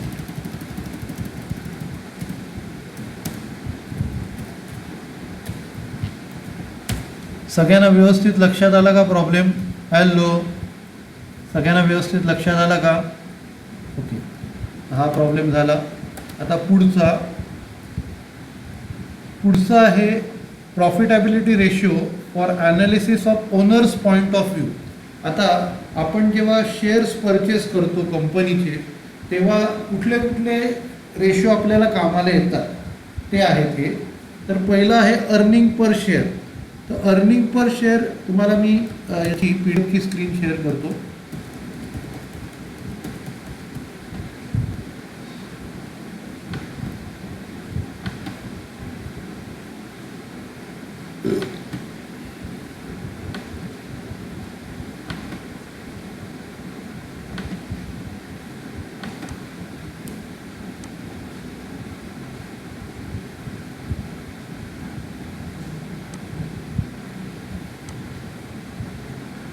ओके, सगळ्यांना PDF की स्क्रीन शेअर सगळ्यांना PDF ची स्क्रीन दिसते का? हॅलो. ओके, आता नीट लक्ष द्या, हे खूप इंटरेस्टिंग रेशो आहे. तर हे म्हणजे जे शेअर होल्डर लोक, आपण जेव्हा शेअर्स विकत घेतो तेव्हा त्यांच्या कामाचे हे रेशो आहेत. तर पहिलं आहे earning per share. Earning per share म्हणजे आपण जे शेअर विकत घेतो त्याच्या प्रत्येक शेअर मागे कंपनी किती प्रॉफिट कमवते. फॉर एक्झाम्पल, कंपनीने 10 लाख रुपये प्रॉफिट कमवला, 10 लाख कमवला आणि कंपनीकडे 1 लाख शेअर्स आहेत, 1 लाख शेअर आहेत आणि 10 लाख रुपये प्रॉफिट कमवला. तर आपण काय करणार, 10 लाखाला 1 लाखाने भागणार, म्हणजे प्रत्येक शेअरच्या मागे 10 रुपये कमवले. 1 लाख शेअर 10 रुपयाचा प्रॉफिट, म्हणजे एक शेअरनी 10 रुपये कमवले, त्याला म्हणतो अर्निंग पर शेअर. त्याला काय म्हणतो, अर्निंग पर शेअर. त्याचा फॉर्म्युला, आत्ता आपण जे प्रेफरन्स शेअर डिव्हिडंड नंतरचा जो प्रॉफिट बघितला, net profit after interest tax preference dividend, तर त्याला जितके शेअर्स असतील त्यांनी भागायचं, तर तुम्हाला काय मिळणार, अर्निंग पर शेअर मिळणार. काय मिळणार, अर्निंग पर शेअर. दुसरा फॉर्म्युला आहे डिव्हिडंड पर शेअर. आता डिव्हिडंड पर शेअर ही तसंच आहे, त्याच्यात फरक काय, आपण टोटल जेवढा डिव्हिडंड दिला आहे, आपण शेअर होल्डर्सना टोटल जेवढा डिव्हिडंड दिला आहे त्याला भागतो नंबर ऑफ इक्विटी शेअर्सने. तर इकडे काय, total dividend paid to equity shareholder divided by number of equity shares outstanding, म्हणजे टोटल जितके पण आपण दिलं, टोटल डिव्हिडंड जेवढा दिलेला आहे त्याला नंबर ऑफ इक्विटी शेअर्सने आपण काय करतो, भाग देतो. त्याच्यानंतर पुढचा आहे dividend payout ratio. Dividend payout ratio, आता नीट लक्ष द्या, डिव्हिडंड पेआउट रेशो म्हणजे काय, आपण जेवढा प्रॉफिट कमवला आहे त्याच्यापैकी किती आपण डिव्हिडंड देतो. फॉर एक्झाम्पल, आपण अर्निंग पर शेअर आपलं 10 आहे, अर्निंग पर शेअर किती आपलं 10, पण त्याच्यापैकी 5 रुपये दिले, म्हणजे मगाशी जे उदाहरण आपण घेतलं की 1 लाख शेअर्सवरती 10 लाख रुपये प्रॉफिट कमवला, 1 लाख शेअर्सवरती प्रॉफिट किती कमवला, 10 लाख, आणि त्याच्यापैकी 5 लाख लोकांना वाटला, म्हणजे 50% आपण डिव्हिडंड देतोय ना. जेवढं अर्निंग करतो त्याच्या किती टक्के डिव्हिडंड देतो. तर त्याचा फॉर्म्युला काय, dividend per share upon earning per share.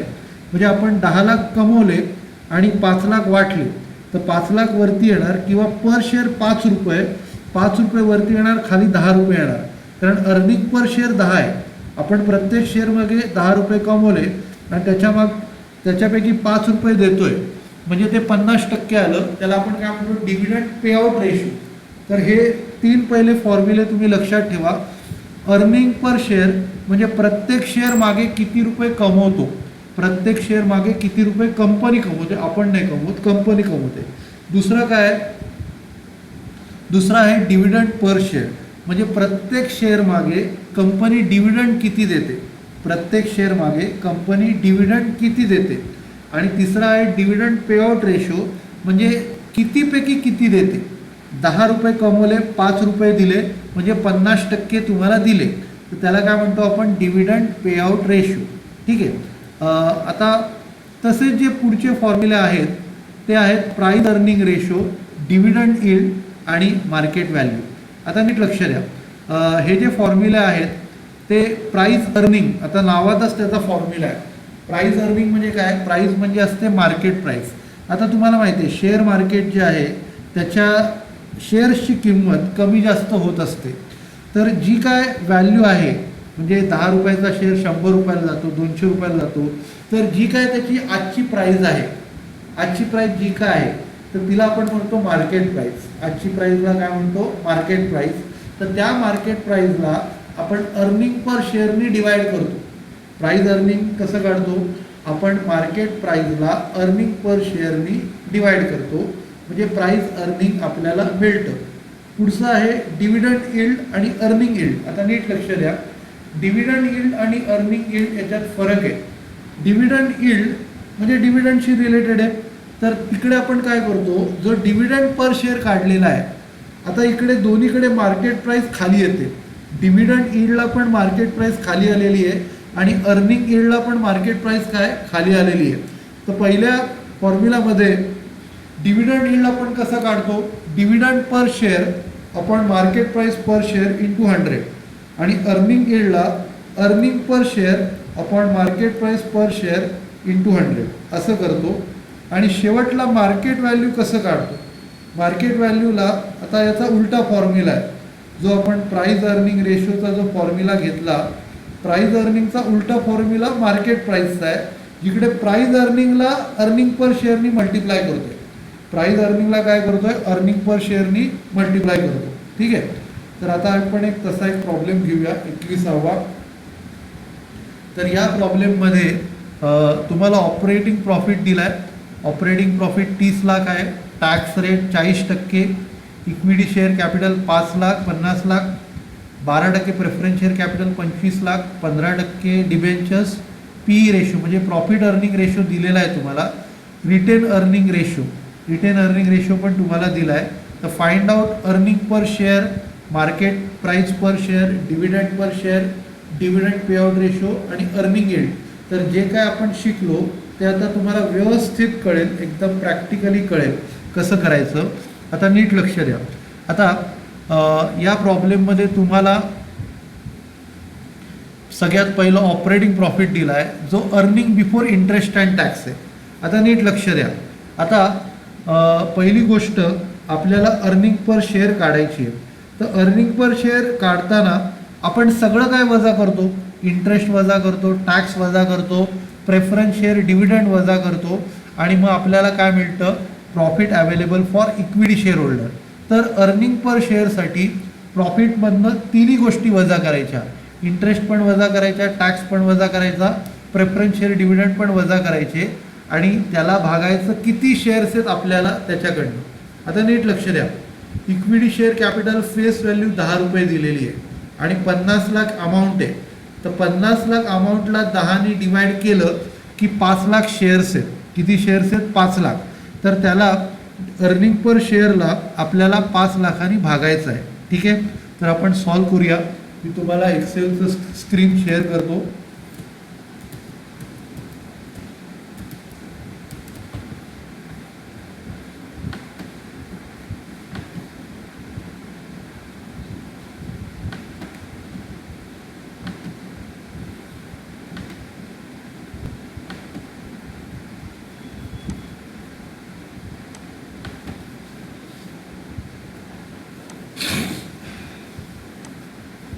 Okay.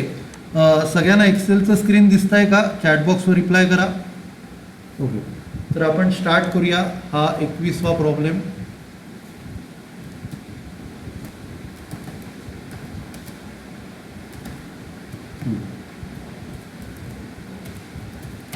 आता पहिली आपल्याला काढायचं आहे अर्निंग पर शेअर, म्हणजे प्रत्येक शेअर मागे आपण किती प्रॉफिट कमवला. अर्निंग पर शेअर त्याचा फॉर्म्युला काय, net profit after interest, tax, preference, dividend. तिन्ही गोष्टी आपल्याला इकडे वजा करायच्या आहेत.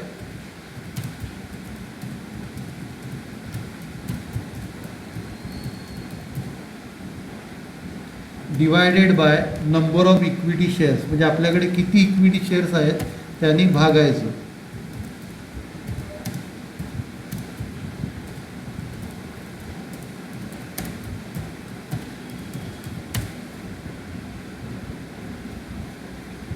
ठीक आहे. तर आता net profit before interest after दिला आहे ना, हा काढणार कसा.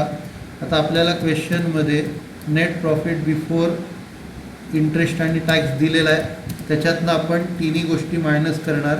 इंटरेस्ट मायनस करणार, टॅक्स मायनस करणार आणि प्रेफरन्स डिव्हिडंड मायनस करणार.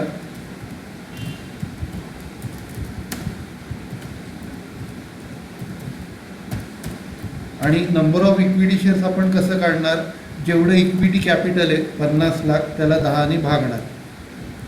50 लाख ही कॅपिटलची अमाऊंट आहे आणि त्याला पर शेअर 10 रुपये आहे, त्याला भागणार.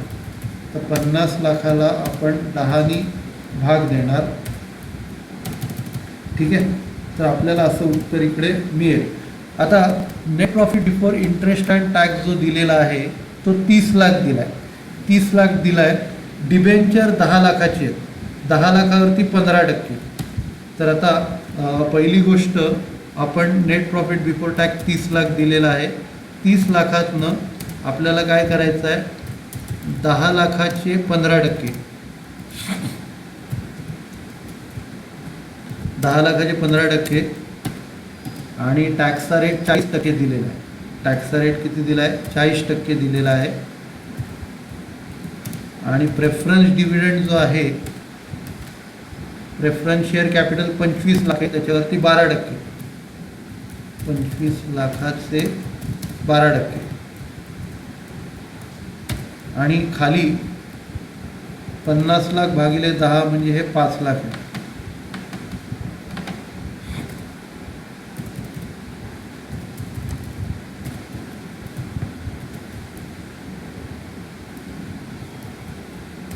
ठीक आहे, तर आता आपण एक एक सॉल्व करूया. पहिले 30 लाख आहेत, 30 लाखातनं 10 लाखाचे 15% 1.5 लाख गेले.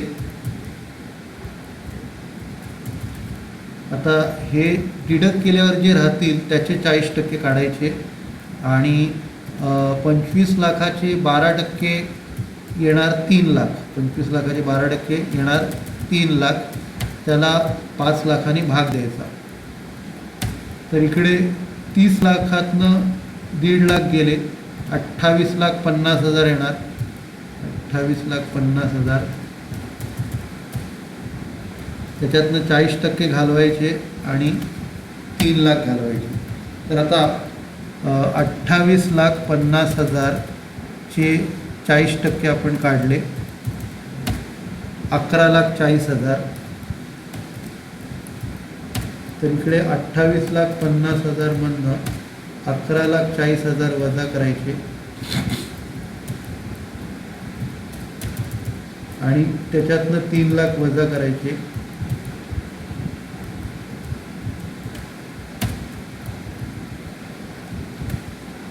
तर हे 14,10,000, त्याला 5 लाखांनी भागायचं.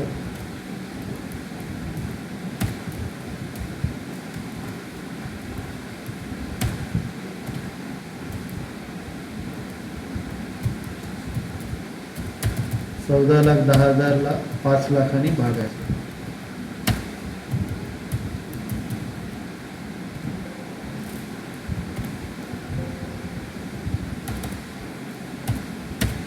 तर उत्तर काढूया आपण.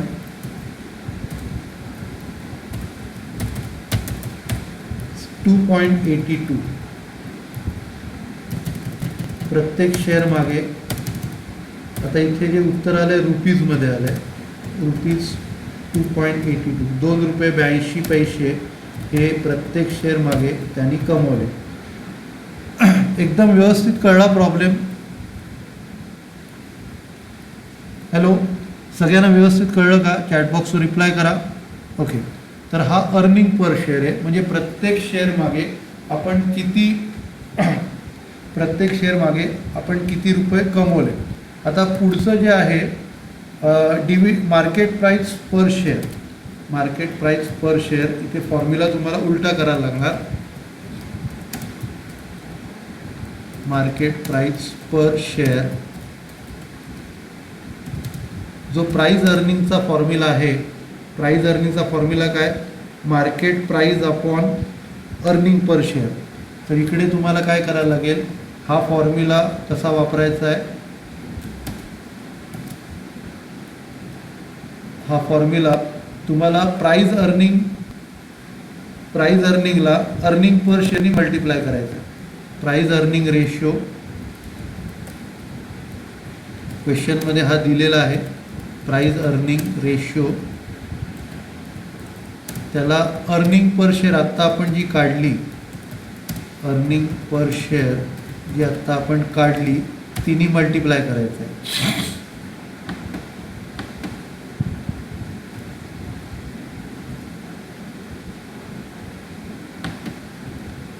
ओके, तर इकडे क्वेश्चनमध्ये तुम्हाला प्राईज अर्निंग रेशो दिलेला आहे. प्राईज अर्निंग रेशो आहे तुमचा 15 आणि आत्ता अर्निंग पर शेअर काढलं 2.82. 15 × 2.82 काढायचं. त्याचं उत्तर काढूया.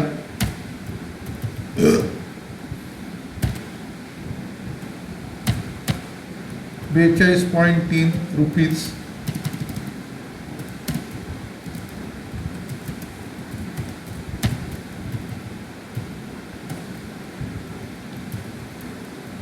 त्याच्यानंतर मार्केट प्राइस पर शेअर काढल्यानंतर पुढचं आपल्याला काढायचं आहे डिव्हिडंड पर शेअर. आता नीट लक्ष द्या, या प्रॉब्लेममध्ये तुम्हाला डिव्हिडंड म्हणजे इक्विटी डिव्हिडंड, तर इक्विटी डिव्हिडंड हा दिलेला नाही आहे. आपण प्रेफरन्स शेअर डिव्हिडंड काढलेला आहे पण इक्विटी डिव्हिडंड आपल्याला दिलेला नाही आहे. आता हा कसा काढायचा नीट लक्ष द्या, खूप महत्त्वाची स्टेप आहे ही.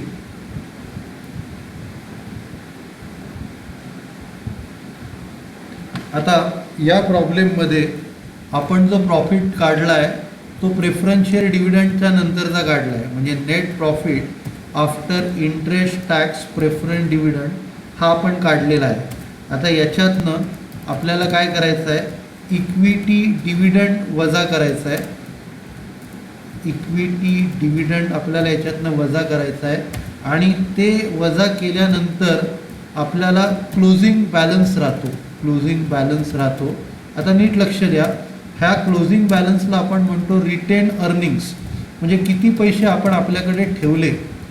जसं रिटेन हा शब्द आपण बिल्स ऑफ एक्सचेंजमध्ये बघितला, retaining the bill. Retaining the बिलचा अर्थ काय होतो की आपण ते बिल स्वतःकडे ठेवलं, जी पहिली केस होती. आणि इथे रिटेन अर्निंगचा अर्थ काय, आपण किती पैसे स्वतःकडे ठेवले, आपण प्रॉफिट कमवला आणि त्याच्यापैकी आपण काय करतो, प्रॉफिटपैकी इंटरेस्ट पे करतो, टॅक्स पे करतो. Profit, interest, tax, equity dividend, preference dividend या 4 गोष्टी पे करतो. काय काय पे करतो, interest, tax, equity dividend, preference dividend. हे पे केल्यानंतर उरलेले पैसे आपल्याकडे राहतात. तर जे पैसे आपल्याकडे राहतात त्याला आपण म्हणतो क्लोजिंग बॅलन्स किंवा रिटेन अर्निंग. आता नीट लक्ष द्या, आता net profit after interest tax dividend preference dividend आपण 14,10,000 घेतलेला आहे. हा किती घेतला आहे, 14,10,000. आता क्वेश्चनमध्ये त्याने असं म्हटलं आहे की रिटेन अर्निंग 60% आहे. नीट लक्ष द्या, क्वेश्चनमध्ये शेवटी रिटेन अर्निंग 60% आहे. तर आपल्याला इथे 60% ही जी व्हॅल्यू आहे ही 14,10,000चे 60%. 14,10,000चे 60% आपण इथे आपल्याकडे ठेवला आहे आणि उरलेला जो आहे तो इक्विटी डिव्हिडंड आहे. उरलेला जो आहे तो इक्विटी डिव्हिडंड आहे. एकच मिनिट, बॅटरी संपली.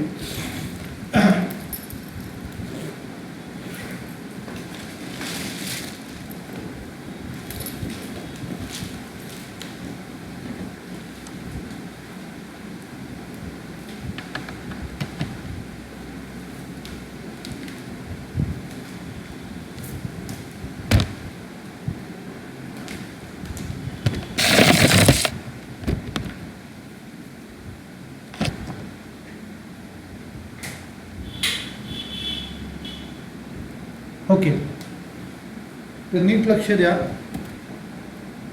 तर आपल्याला 14,10,000पैकी 86,400 एवढा रिटेन अर्निंग आहे. म्हणजे उरला जो आहे या दोघातला फरक तेवढा आपण प्रॉफिट कमवलेला आहे. डिव्हिडंड दिला आहे 13,25,400.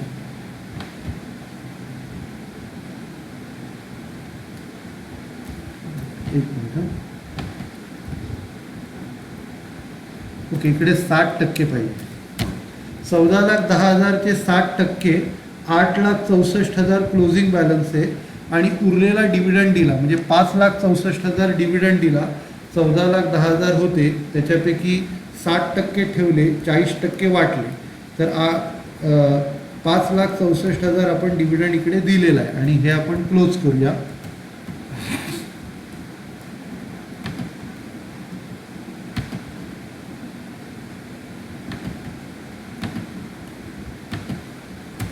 तर ही स्टेप सगळ्यांना कळली का? चॅटबॉक्सवर रिप्लाय करा. हॅलो, ही स्टेप सगळ्यांना कळली का? चॅटबॉक्सवर रिप्लाय करा.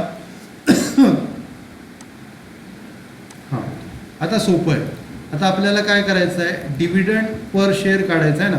म्हणजे हा डिव्हिडंड आपल्याला मिळाला तर इकडे काय लिहायचं? Dividend per share.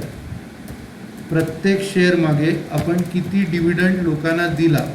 Dividend per share, त्याचा formula total dividend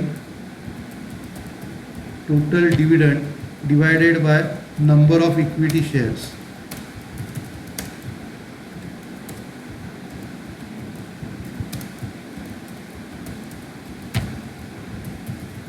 total equity dividend असं म्हणूया, पण 2 डिव्हिडंड आहेत ना, प्रेफरन्स डिव्हिडंड पण आहे आणि इक्विटी डिव्हिडंड पण आहे.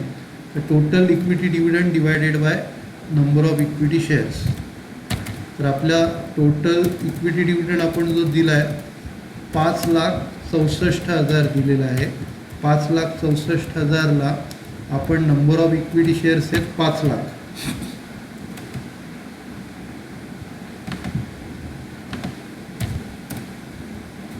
तर 5,64,000ला 5 लाखांनी भागायचं.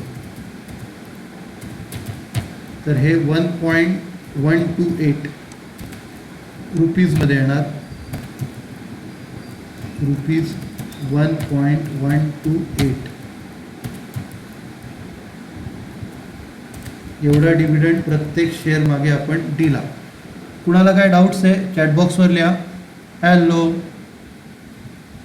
हॅलो, मला रिस्पॉन्स देत जा पटकन. तर हा डिव्हिडंड पर शेअर झाला. त्याच्यानंतर पुढचा फॉर्म्युला विचारलेला आहे डिव्हिडंड पेआउट रेशो. म्हणजे आपण किती कमवलं आणि किती दिलं त्याला आपण म्हणतो dividend payout ratio. Dividend payout ratio. Dividend payout ratio. तर हा आपण कसा काढतो? Dividend per share upon earning per share into 100. Dividend per share upon earning per share into 100. किती कमवले आणि किती दिले याचं टक्केवारी. Dividend payout ratio. ठीक आहे. तर आता हा कसा काढणार आपण? डिव्हिडंड आपण दिला आहे 1.128 दिला आहे आणि कमवले किती? कमवले आपण 2.82 कमवले. 2.82 कमवले आणि 1.128 दिले.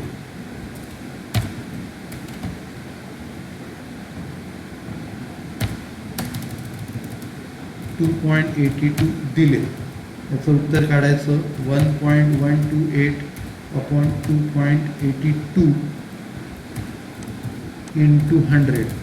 म्हणजे 40% आपण प्रॉफिटच्या 40% लोकांना दिले आहेत. प्रॉफिटच्या 40% लोकांना दिले आणि 60% डेव्हलपमेंटसाठी ठेवले. व्यवस्थित कळलं का सगळ्यांना? चॅटबॉक्सवर रिप्लाय करा. हॅलो, व्यवस्थित सगळ्यांना कळतंय का? ओके. डिव्हिडंड पेआउट रेशो झाला पुढचा. त्याच्यानंतर पुढचा जो आहे डिव्हिडंड यील्ड आणि अर्निंग यील्ड. आता नीट लक्ष द्या. डिव्हिडंड यील्डला आपण काय करतो? Dividend per share upon market price per share करतो इंटू 100. म्हणजे डिव्हिडंडला डिव्हिडंड घेणार न्यूमरेटरला, खालचा डिनॉमिनेटर तोच राहतो. तर पहिला आपण काय करूया? डिव्हिडंड यील्ड कॅल्क्युलेट करूया. डिव्हिडंड यील्डचा अर्थ होतो किती पर्सेंट प्रॉफिट कमवतो. यील्ड म्हणजे percentage. Dividend yield equal to dividend per share upon, म्हणजे मार्केट प्राइसशी रिलेटेड आहे. आपण विकत कितीला घेतो, मार्केट प्राईसला घेतो ना, म्हणजे मार्केट प्राईसच्या मागे किती डिव्हिडंड आपल्याला मिळाला, dividend per share upon market price per share into 100 dividend येईल.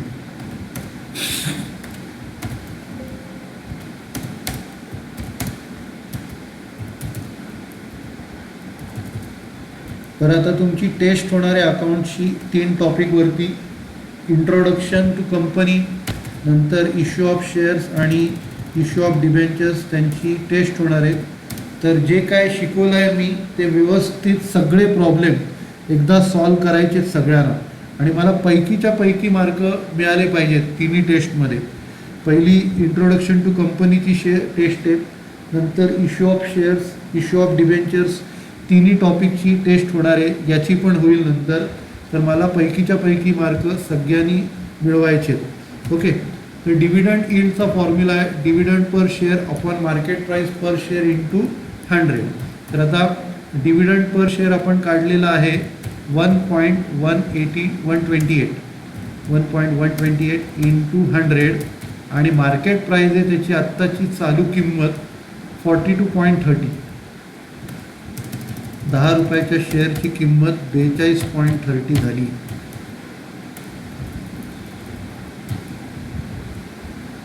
तर इकडे आपल्याला काय करायचं आहे, 1.128 अपॉन 42.3 इंटू 100 म्हणजे 2.67%.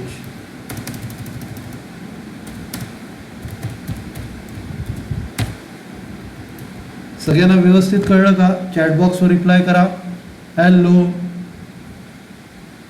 हॅलो, पटापट रिस्पॉन्स येऊ देत. सगळ्यांना व्यवस्थित कळलं आहे? ओके. तर हा झाला डिव्हिडंड यील्ड. आता पुढचं जे आहे आपल्याला अर्निंग यील्ड काढायचं आहे. फॉर्म्युला तसाच आहे, थोडा वेगळा आहे. तर अर्निंग यील्ड बरोबर जिथे डिव्हिडंड पर शेअर लिहिलं आहे त्याच्याऐवजी आपण लिहायचं earning per share. Earning per share upon market price per share, market price per share.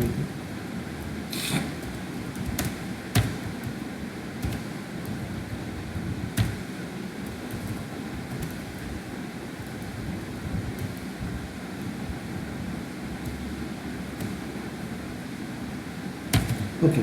तर आता आपण अर्निंग पर शेअर काढलं मगाशी 2.82. अर्निंग पर शेअर आहे 2.82 इंटू 100, आणि मार्केट प्राइस आत्ता चालू आहे 42.30.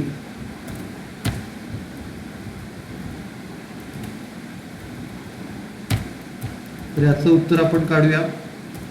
2.82 डिवायडेड बाय 42.3 इंटू 100 म्हणजे 6.67. 6.67 हे अर्निंग यील्ड आहे. 6.67 अर्निंग यील्ड. सगळ्यांच्या व्यवस्थित लक्षात आलं का? चॅटबॉक्सवर रिप्लाय करा. हॅलो, सगळ्यांनी चॅटबॉक्सवर रिप्लाय करा. ओके. त्याच्यानंतर मी आता PDF चं स्क्रीन शेअर करतो.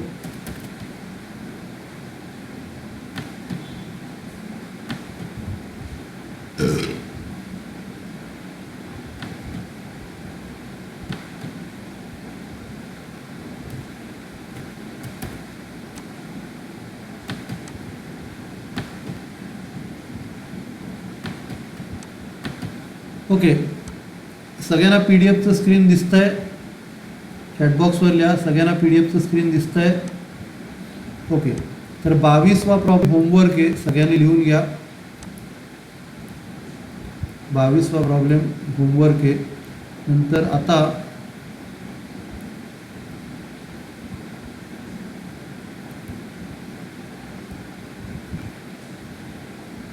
होमवर्क आहे. 26चा ए होमवर्क आहे, बी सॉल्व करणार आहे. 26चा ए होमवर्क आहे, बी सॉल्व करणार आहे. तर 22 होमवर्क, 26चा ए होमवर्क आहे.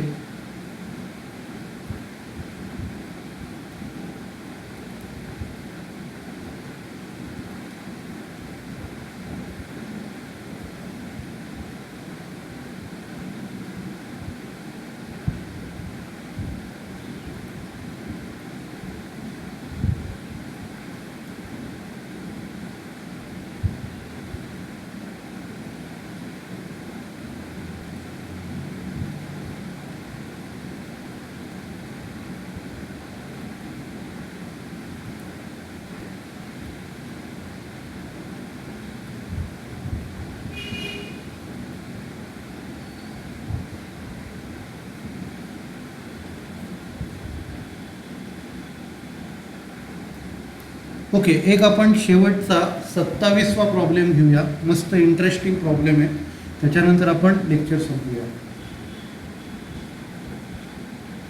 तर 27वा प्रॉब्लेम, हा जो प्रॉब्लेम आहे, working capital of a company is 6 lakhs. तर वर्किंग कॅपिटल तुम्हाला दिला आहे 6 लाख, करंट रेशो 2.5:1 दिलेला आहे. आता हा उलटा प्रॉब्लेम आहे जरासा.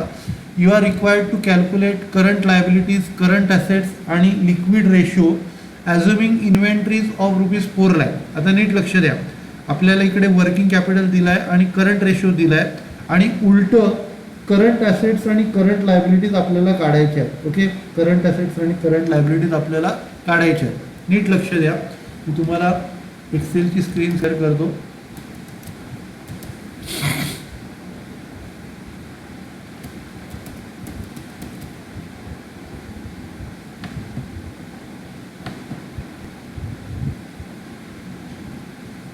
शेवटचा प्रॉब्लेम आहे, 5 मिनिटात आपण सांगूया.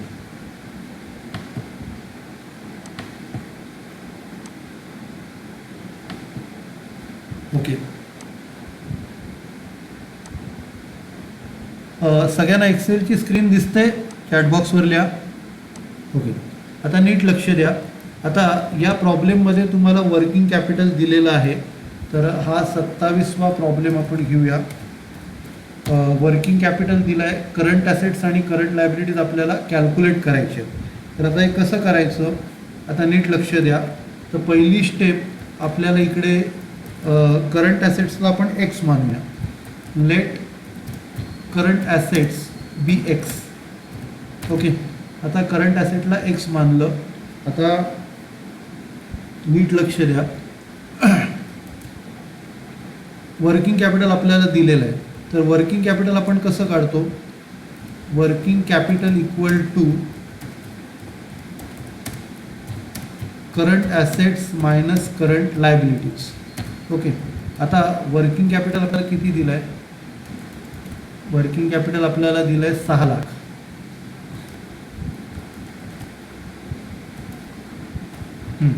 तर वर्किंग कॅपिटल आपल्याला दिलं आहे 6 लाख दिलेलं आहे, आणि इक्वल टू करंट ॲसेट्सला एक्स मानलं आहे आणि मायनस करंट लायबिलिटीज. आता नीट लक्ष द्या, आता इथे आपल्याला करंट लायबिलिटीज किती आहे ते काढता येईल. X minus current liabilities equal to 6 lakh, म्हणजे करंट लायबिलिटीज किती येणार, करंट लायबिलिटीज इक्वल टू, आता इथे हे मायनसची साईन राहील इकडे, आपण लहानपणी इक्वेशन सॉल्व करायचो. Minus 6 lakh minus x. आता नीट लक्ष द्या, हे मायनस, हा मायनस करंट लायबिलिटीज असाच ठेवला, 6 लाखाच्या इथे मायनस एक्स केला, आणि पुढची स्टेप आपण असं करूया. आता पुढची स्टेप जी आहे ते थोडंसं मॅथ्स आहे इकडे, आपण काय करूया, मायनस एक्स प्लस 6 लाख करूया, मायनस एक्स प्लस 6 लाख करूया. हे जर समजा कुठली स्टेप तुम्हाला कळली नाही तर मला विचारा, कारण मॅथ्स सोडून आपले बरेच दिवस झालेले असतात, थोडं मॅथ्स आपल्याला लक्षात येत नाही. तर minus current liabilities equal to, आता ही मायनसची साईन काढायची आपल्याला. तर मायनसची साईन कशी काढता येईल, तर मायनसच्या नंतरचं ब्रॅकेटमध्ये घ्यायचं. आता हे मायनसचं जर ब्रॅकेटमध्ये जर घ्यायचं असेल तर हे प्लसचं मायनस होईल, आणि करंट लायबिलिटीज बरोबर आता मायनस मायनस जातील, आणि करंट लायबिलिटीज बरोबर एक्स मायनस 6 लाख येईल.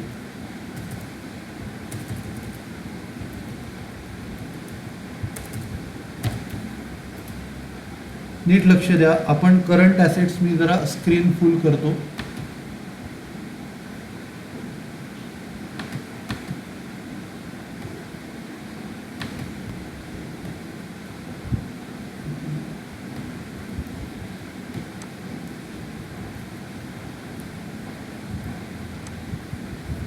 ओके, इथपर्यंत जरी समजलं तरी पुढचं सोपं आहे. परत एकदा समजवतो.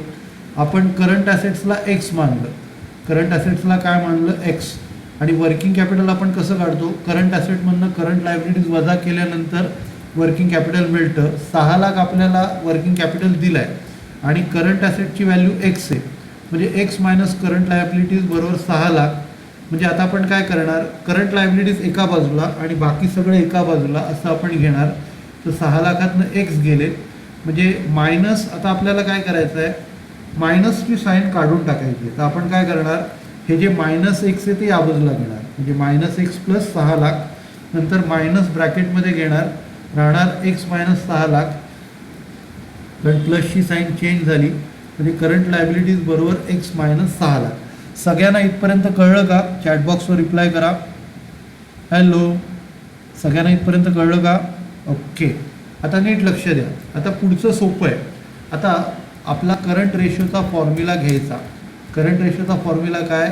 Current ratio equal to current assets upon current liabilities. तर हा फॉर्म्युला आपण घेतला. आता करंट रेशोची व्हॅल्यू आपल्याला दिलेली आहे. करंट रेशोची व्हॅल्यू किती दिली आहे? 2.5. करंट रेशोची व्हॅल्यू 2.5 आपल्याला दिलेली आहे.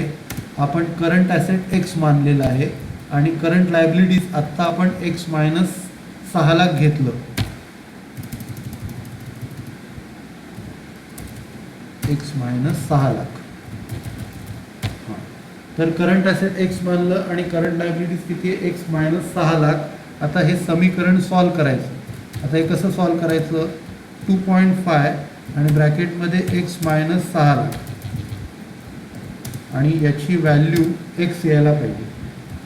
तर हे समीकरण आपल्याला सॉल्व करायचं आहे. तर इकडे पुढची स्टेप काय येणार? हा ब्रॅकेट काढणार आपण. 2.x5x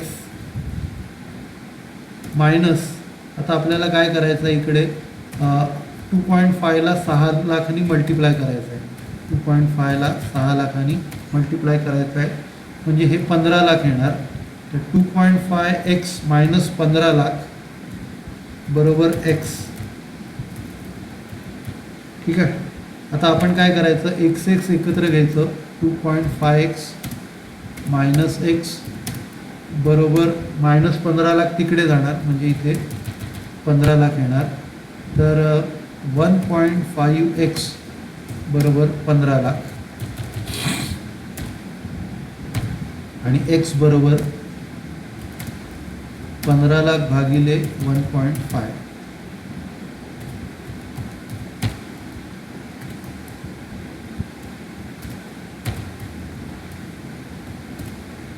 पंधरा लाख भागिले 1.5 म्हणजे 10 लाख. तर एक्सची व्हॅल्यू 10 लाख आली, म्हणजे हे करंट ॲसेट 10 लाखाचे आहेत.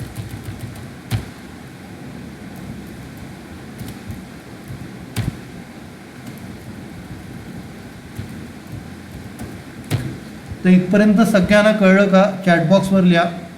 हॅलो, इथपर्यंत सगळ्यांना कळलं का? चॅटबॉक्सवर लिहा. ओके. आता करंट ॲसेट 10 लाख आल्यावरती आपल्याला बाकीच्या गोष्टी एकदम पटापट येतील. आता करंट लायबिलिटीज आज आपण कसं घेतलं आहे, करंट लायबिलिटीज बरोबर एक्स मायनस 6 लाख. तर इकडे एक्सची व्हॅल्यू 10 लाख काढली, म्हणजे 10 लाखातनं 6 लाख वजा करायचं. 10 लाखातनं 6 लाख वजा केले, करंट लायबिलिटी 4 लाख.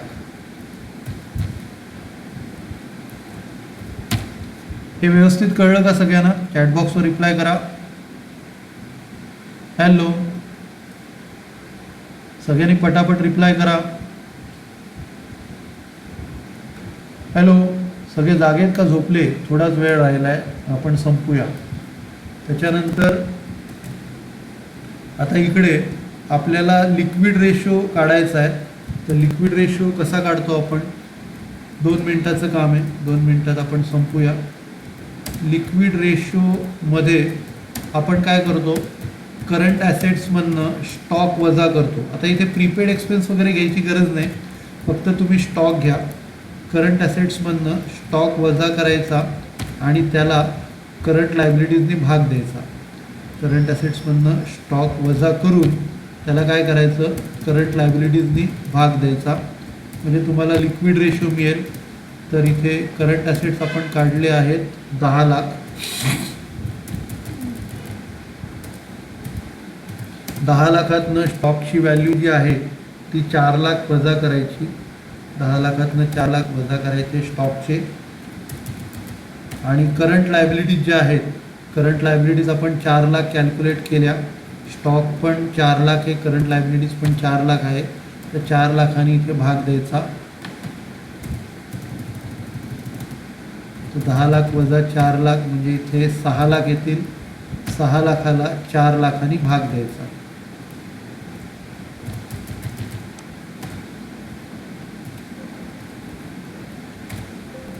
सहा लाखाला 4नी भाग दिला म्हणजे उत्तर 1.5.